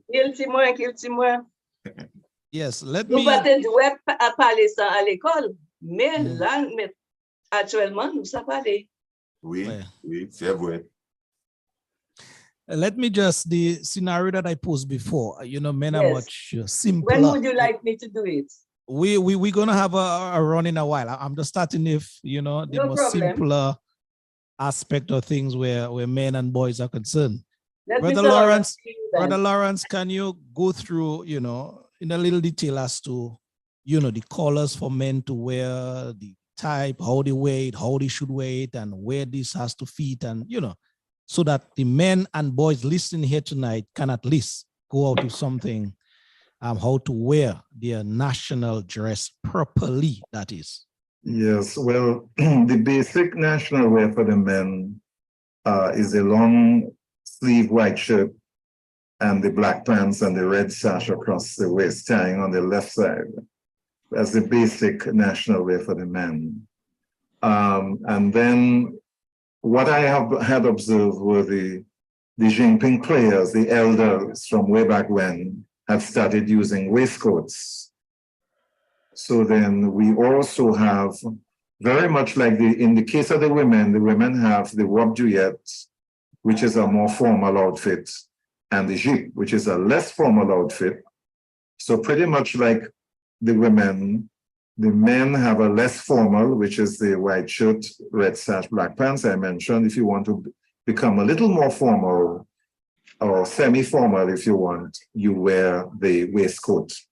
You put the waistcoat over it, which is a madras waistcoat. And then in the early 90s, when they asked me to head the division, I also began to look at the very much around the same period of time that where the WAP duet, the freed slaves outfit for the women were developed. The men had jackets as well. In fact, the painting was captured by Agostino Brunias with a man having that jackets. So we also started promoting the jacket for the men based on our history. So there's the jackets with the small collar in madras, the full jacket that you can wear, which covers the sleeves, and it goes over the pants as well. So we would recommend that if you want to really be more formal, then that you use the jackets. So I remember having introduced the Creole couple. This year, I see the Cultural Division is reintroducing the Creole couple. I had brought up the idea to Cultural Division when I was there, that we do a Creole couple, apart from the WAP duet show. We do a show that involves the men. So, and I did the years, I don't remember the exact years, but we had it twice successfully. And then the men we asked the men to wear the jacket. When it came to the formal section and the women had the WAP duet, the men were asked to wear the madras jackets to complement the WAP duet, so that you're not, in other words, the women don't have the WAP duet and then you have just a long sleeve white shirt and a red sash. Yes, yes. At least you can put a waistcoat. Let's suppose you're going out as a couple to a dance or to whatever formal independence or whatever occasion, you can put a waistcoat. And then if you want to be more formal, you put the waistcoat jacket as the madras jacket as well. So those would be the options for the men. And there are others, there's a band that we had also started promoting as well over one shoulder. I see some guys using it as well, some of the Jinping groups and cultural groups. So you can use a band of madras. So you have your long sleeve white shirt. Okay. And you just have a band of madras you can have it on there's no particular side that you should have it on, but you can have it on your right shoulder coming down into the pants, both in the front and at the back, or you can have it on the right side. So that's another option as well for the men. So the men have a couple of options. As I said, the women have options with the duet and the ship. Okay, yeah. Thank you very much. Well, I learned something tonight, I can tell you that. Miss Britton, the ladies' turn now. Well, the duet, which is for now we're talking about national wear. Yeah? I'm not talking about just the duet worn as a semi-formal duet. I am speaking now of the national wear. So the national dress is the duet. The jeep as well, we have both, but I think people look more to the WAP duet as a very formal dress. So it's a full-length dress with a tail at the back. They call it a tail or lache, train. And this part of that dress has to be treated with respect. When you are wearing your duet, you do not let it trail on the ground, which I see some people doing. You have to expose your petticoat. Exposing your petticoat is a very important aspect of the WAP duet because the petticoat is supposed to be in lace. And the elders will tell you that the petticoat is often more expensive than the dress because of the lace. So you're not going to have expensive lace on you and not show it. So the idea is to put one part of the dress. I'm going to try to show you, but I'm not good with this thing. But one part of the dress goes up and is tucked in. You take from the back, because there's a lot of fabric at the back. Most of the fabric is at the back. And you gather it up in your thing. But you have to do it very elegantly. Gather it up. Not like they do on stage with this kind of thing, but I think this is mainly for stage performance. And you put it under your arm. If your dress is not starched, the bottom, the lining, do you hear it crackling? Yes, we're hearing it. Right. So it needs to crackle for you to know if it's well starched. It needs to crackle. And then if you put it like this and under your arm, it just stays here. If it is not starched, it's going to flop over. And then you see the dress flopping over in front that lies down flat. So you have this one up here, and then you take it and you put it in. No, you put it under your arm. The first one goes in. Then there's another way where you can, I wonder if I can do this. There's another way where you gather it up and just bring it right around. Okay. Right around and put it in. You will see a picture of Irene Peltier like that. Wow. You know, so so there are various ways of doing it, and maybe we can do a full video. Yes, we will. So we will in the future. Yeah. Let us start with the headpiece. The headpiece always in Madras. Do not think, please do not use the same fabric of the dress to make the headpiece. It's a no-no. Traditionally, it's a no-no. Then you come down, you have your big earrings. Very important is your style of hair. If you notice, I don't have any hair. My hair is long, but I don't have any hair trailing on my fuller because it detracts from the gold in the ears, from the headpiece. Have a little beauty mole that can be made with eyebrow pens. So you have your earrings. Then here you hear Mrs. Cordero singing about collier shoe, Zanosheni. This one is Vin, it's not Zanosheni. But big earrings, big but light earrings so that it's seen. You have your necklaces, you have a little choker with a cameo brooch. And your gold, but not excessive. You have to be tasteful when you are dressing. You have to have an eye for fashion. So don't be don't be vulgar with the amount of jewelry you have. Gold color, please. Gold color. Gold color. This is no gold. Gold colored. Your foulard, which must contrast with the warp duet. And they tell you, you can take, if you have a pattern dress, the smallest color in that pattern, you use it for the foulard. The smallest color that you see, that will guide you to use it for the foulard. As you can see, I did my homework. I got my combination, my pattern foulard, and I think it looked very nice. I have the plain one, which was made for this outfit. And you can see it is garnished with a little brooch and a little gold braid. Then you have your dress. Not everybody makes the duet dress properly. I did a workshop with Debbie Shillingford, so she's one of them who does it well. June Later and Marvelyn Laron, they make I've worked with those people and I have shown them because I have had all the duet dresses. So I have brought it as a cultural officer. I brought it to each of them, showed them how the duet was made. A lot of people forget the inside. There is an inside piece which is called the corps jupon. And a lot of people take shortcuts and they don't put it in. Because long ago we did not, when there were no bras, they made this corps jupon to act as a bra. But I find it very practical because it absorbs the perspiration. So I find it very practical, very handy.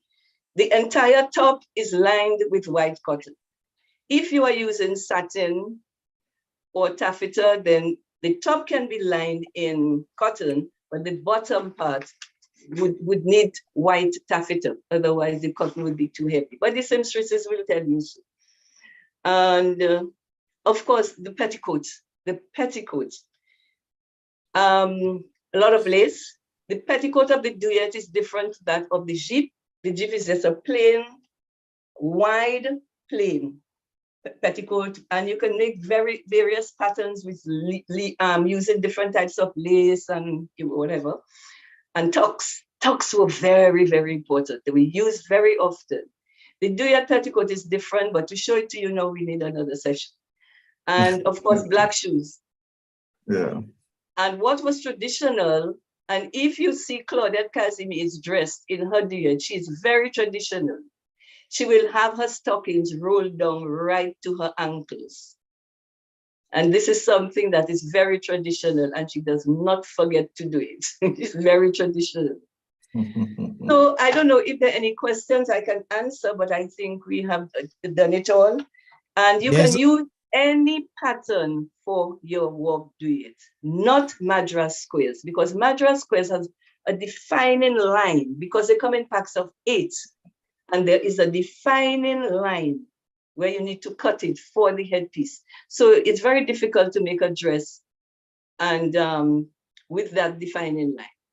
Yeah. It is really Let me just add not just to what Aileen is saying, that well, in my understanding and training in culture, I always understood that you can never force people to, you know, put on your dresses and heritage and support culture. We always have to encourage people.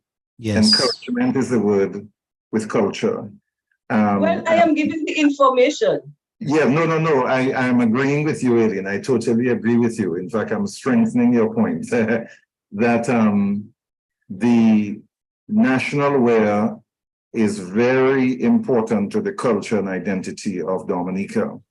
And we have to encourage, so that's why I'm using that word now, as many people as possible. In fact, I'm appealing to everybody in Dominica, in the diaspora, as long as you're Dominican, and non-Dominicans too, if you want to wear it, that they own, both men and women own a duyette, a jeep.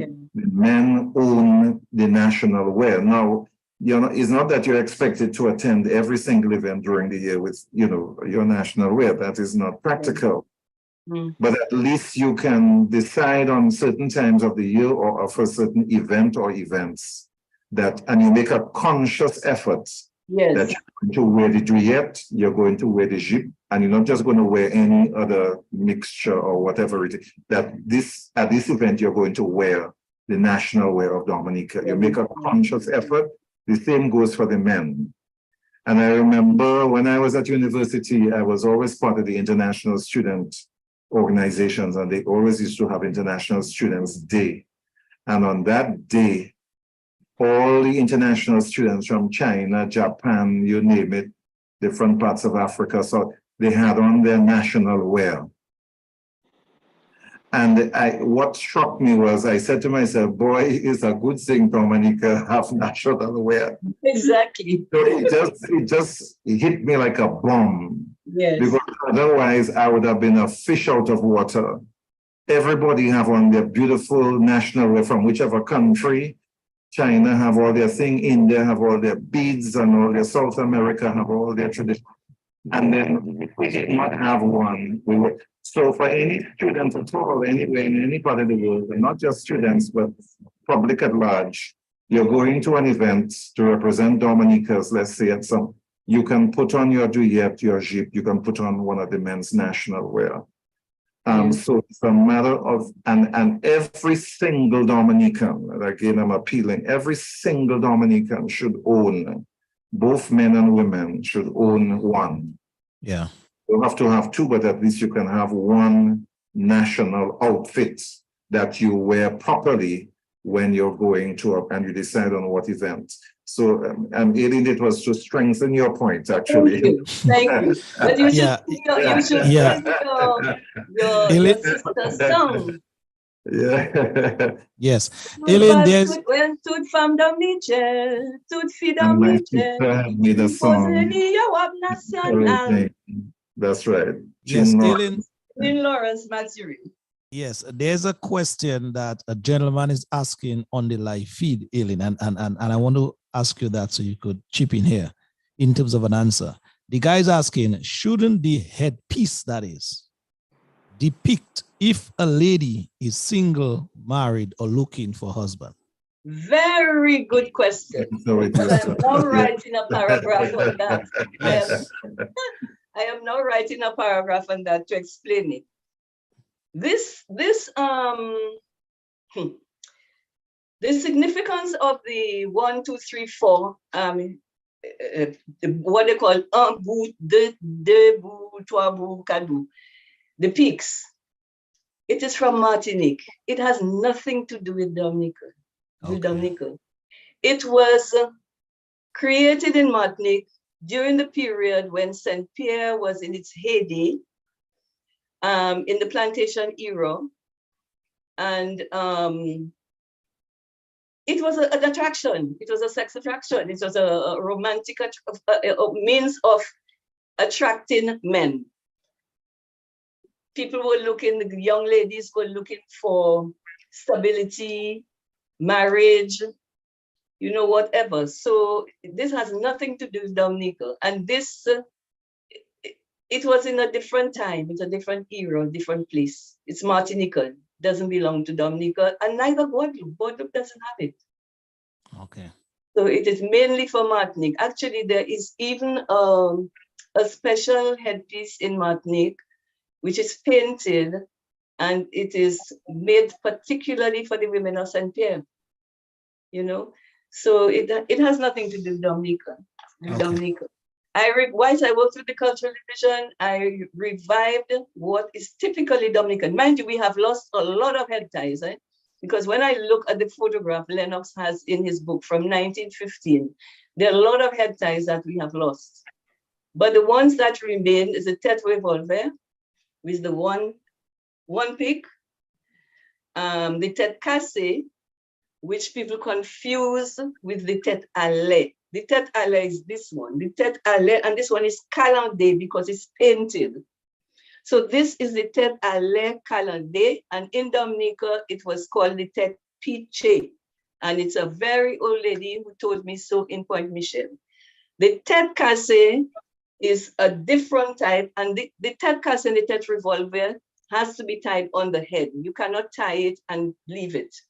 This one is permanently tied, and they say in Martinique, it has an East Indian influence rather than an African influence, because they had Indians coming over as indentured workers. The revolver and the cassie. I asked 3 different women from 3 different areas, old women who have died, they were already in their 90s. Yvonne Charles from Point Michel, Doris Joseph from Delis, and Emmeline McCoy, who was originally from Grand Bay but lived in Rose. And I didn't ask them what is this head tie? I told her, tie the tête revolver for me. She did it. Tie the tête cassée for me. And all 3 of them showed me what the tête cassée was, and was the same. So when I tie a head cassée, that is the tête cassée. This is tête allée, tête piché. And this is zépin tremblant. You see, it's all for attraction as well. It moves, you know.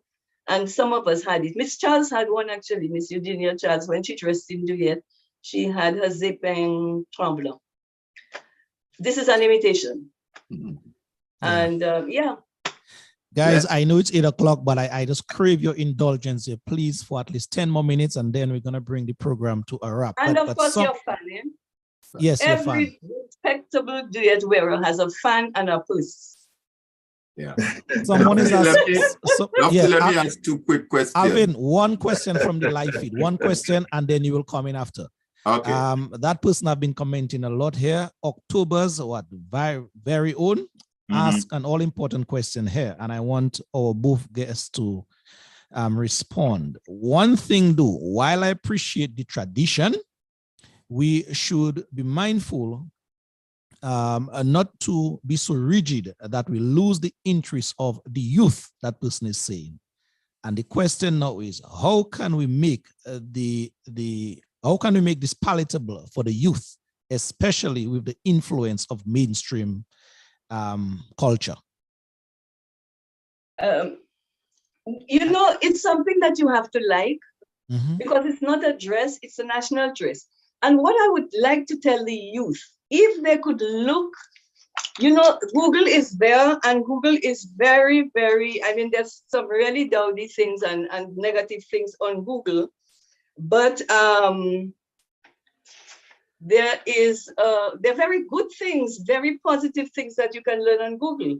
And I would like to encourage the youth to explore on YouTube, not Google, YouTube, on YouTube, the different traditional dresses of countries. Look at the Nigerians, look at the South Africans, look at the Kenyans, look at the Senegalese, particularly the Senegalese, and those from Mali and Togo.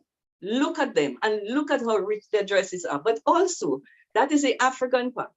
From the European part, there is a parade, and it is called La Grande Parade du Festival Interceltique. So it's all the Celtic, people from the Celtic group.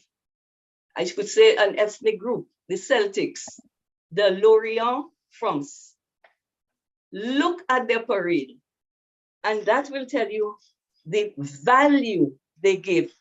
The problem in Dominica is, how do you transfer that value? How you make the children get that value? True, very well. And that is the point the person is driving. Yes, that's the point the person is driving. This is why I am encouraging people to watch the positive side of YouTube. Okay. Don't look for all kind of negative stuff, because there are very positive stuff. There's very positive stuff on YouTube. And look at the number of groups, and all of the, each group is wearing the exact same costumes. They are dancing the dances as they are walking down the road. Children are dressed in the costumes, all the way up to adults. And I don't know what more I can say. Yeah. I know it's in my blood, it's in my DNA. I love it, and I will wear it. True. I love African, you know, like always. What I would like our young people to do is to take the best of both worlds. That is what I would like them to do. True. Don't take the negative parts. And I made the comment about people wearing pants under the bottoms. Why is this being adopted in Dominica? With which culture are they associating this type of dress?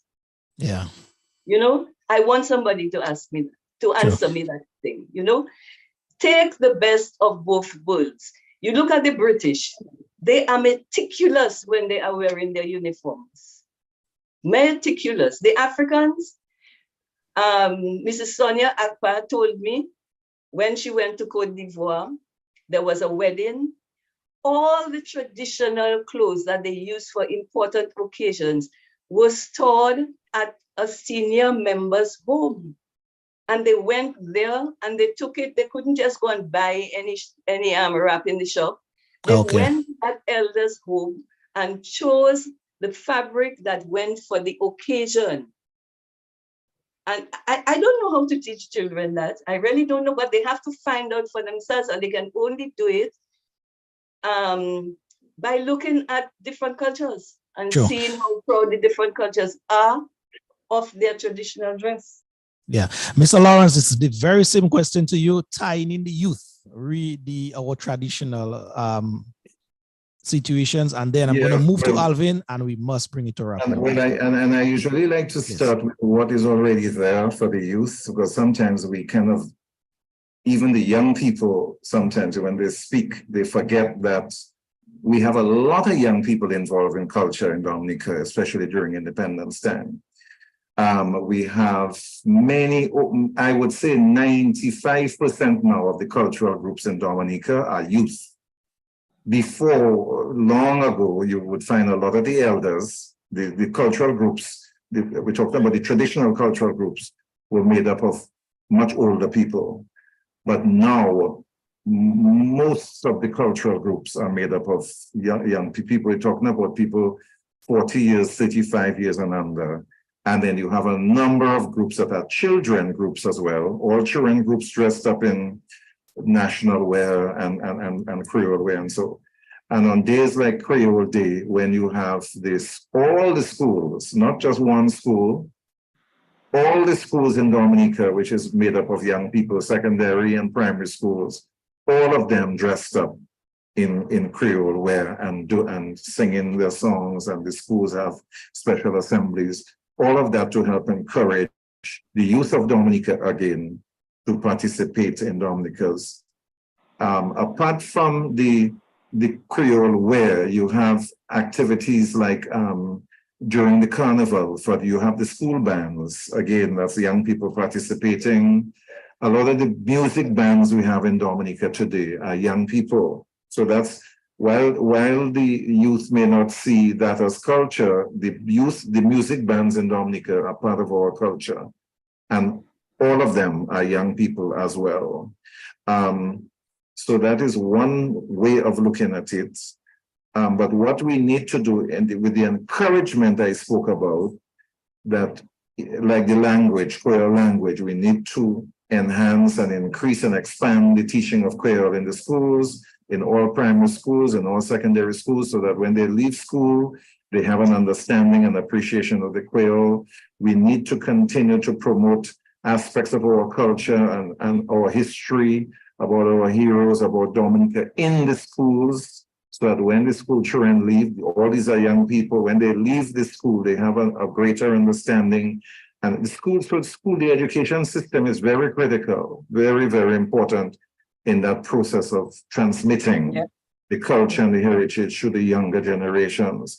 And then the parents at the home, I mentioned the home, have a big role to play as well in helping the children to understand and appreciate the culture of Dominica. And of course, the media can play a big role. I think, Loftus, you mentioned, you know, the radio stations have been playing a role, the television stations, the Facebook people, the social media people have to now use social media.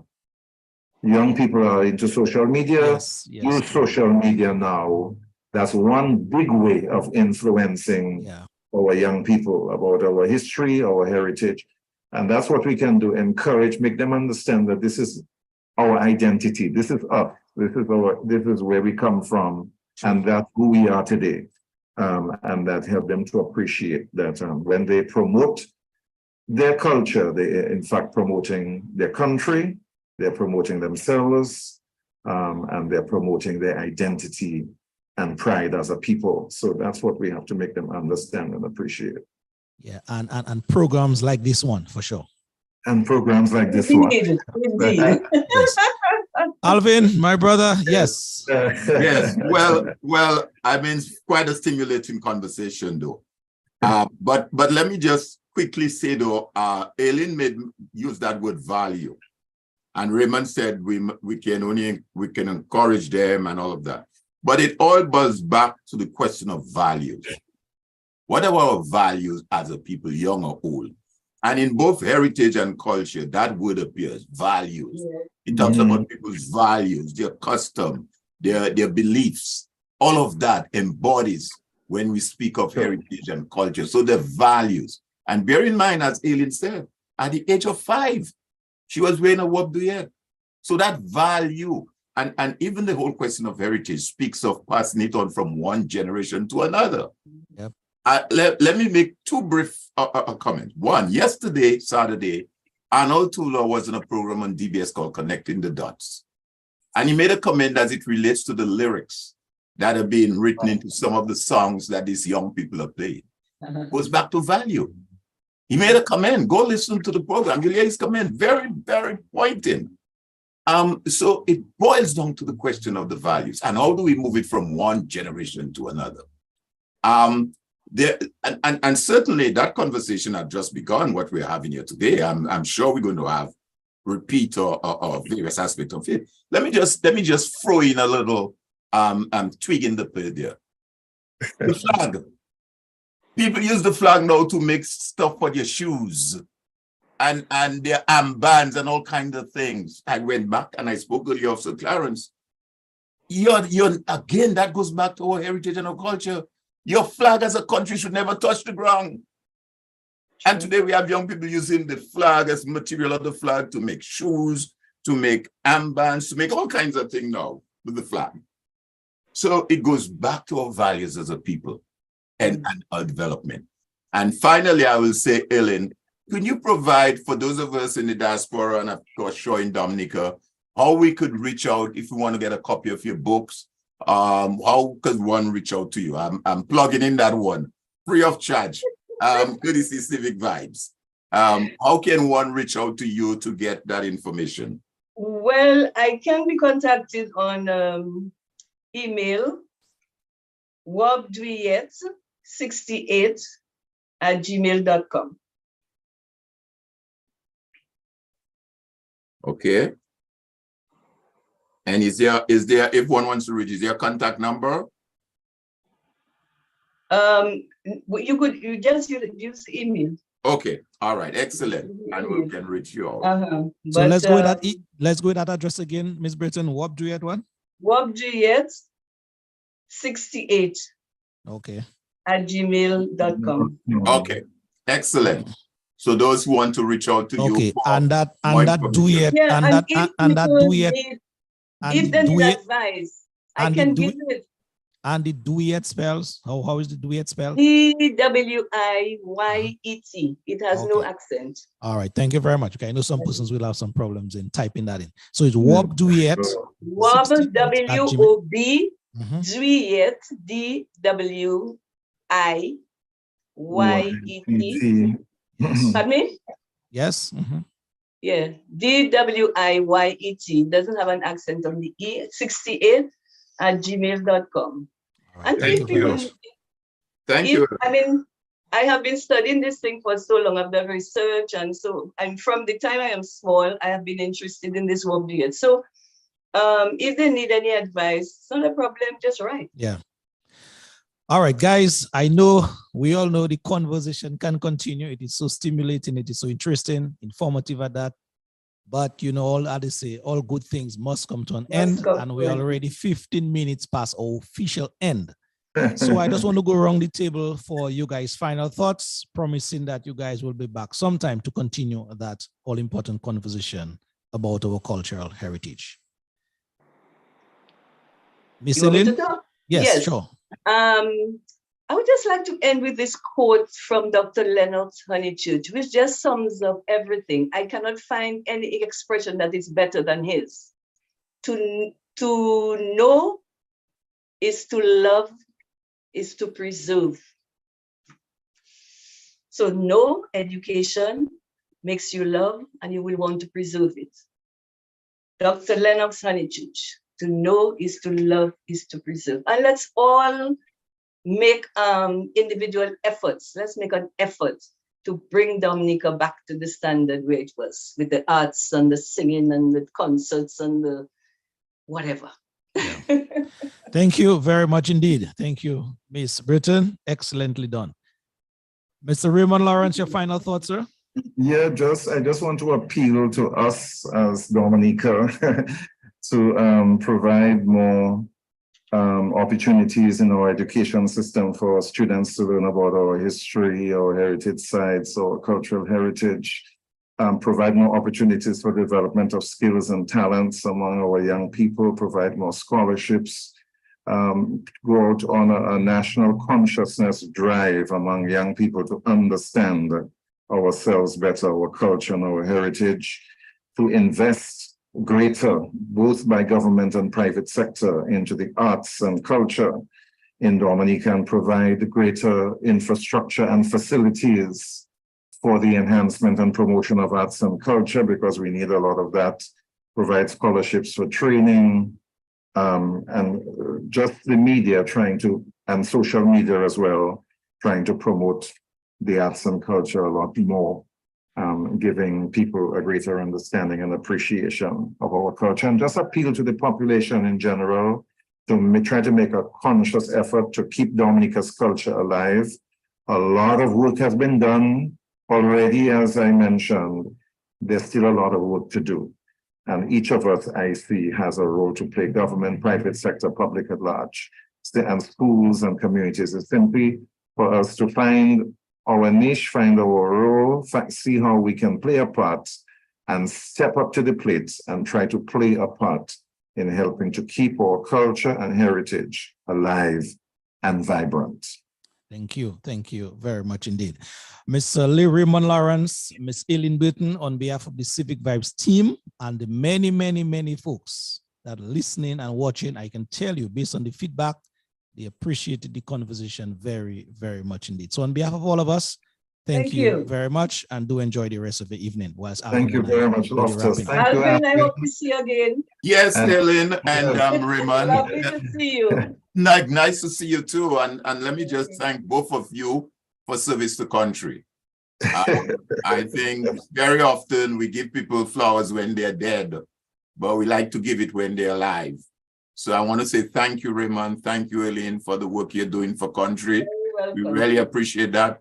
And I hope Dominicans will take advantage of the opportunity and the offer that you've made to provide more knowledge and information on the question of just not the national dress, but our general culture and our heritage. So thank you to both of you for service to Dominica. And just to add a little bit, really flowers that Alvin give you guys. Somebody said, give people the flowers while they're alive so that they can smell the fragrance thereof. Absolutely, absolutely.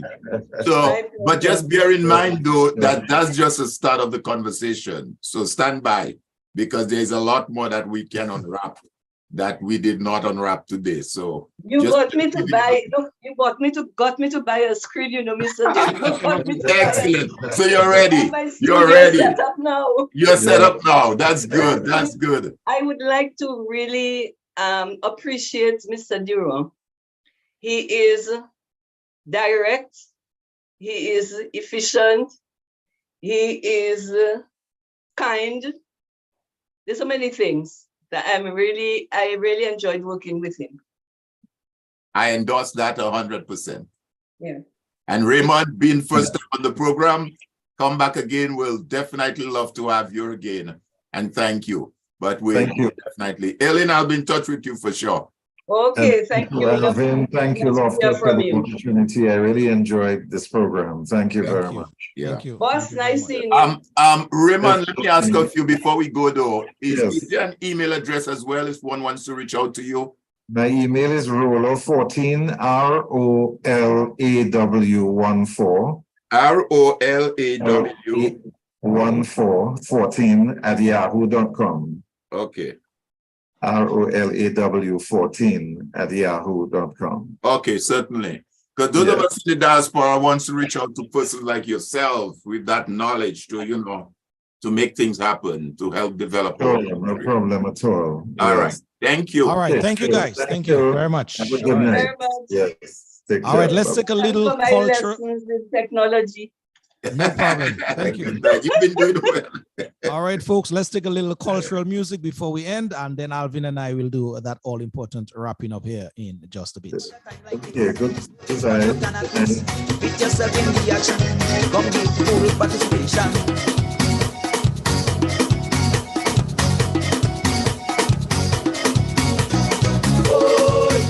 Look at Batabula to Bonma. Look at Tabula to Bonma. Bakite music la chapelu. Look at Batabula to Deju. Lang pang pang patang tang tang tang. Rang pang pang palagalaka tang tang.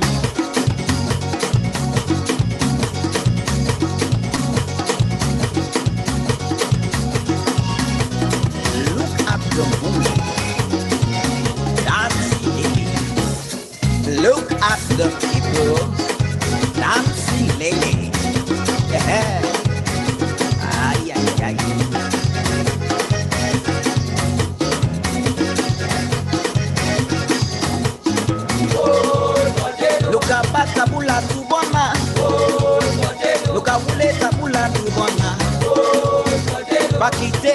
champé nous.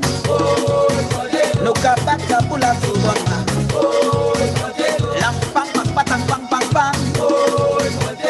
All right, folks, that is it. We must bring all good things to an end. Alvin, what an excellent conversation we had tonight here, bro. You're fine. Oh my God. This is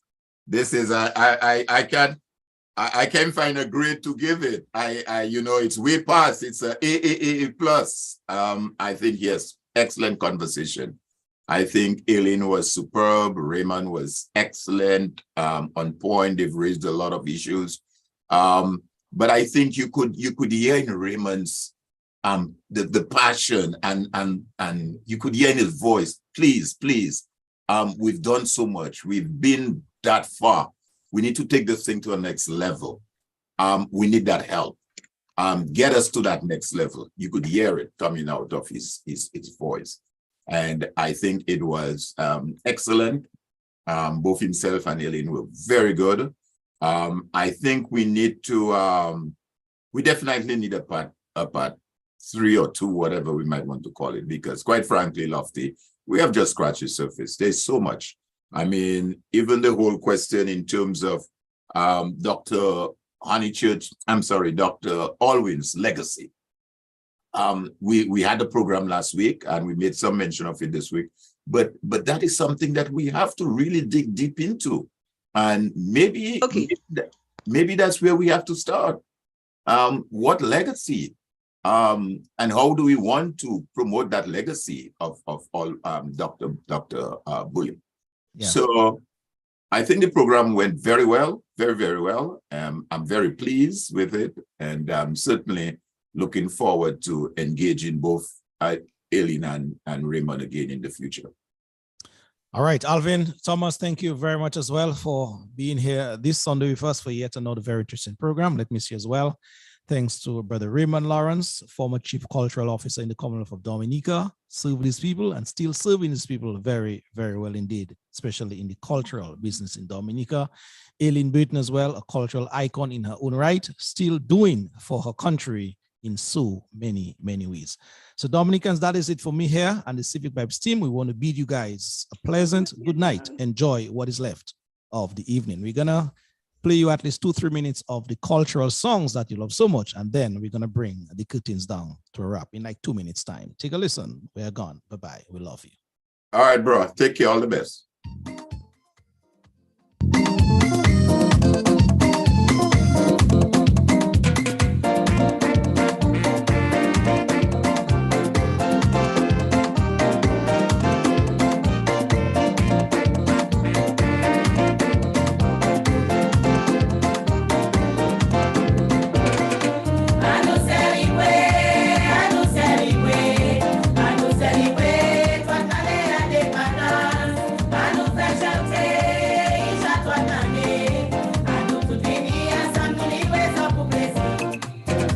Bye.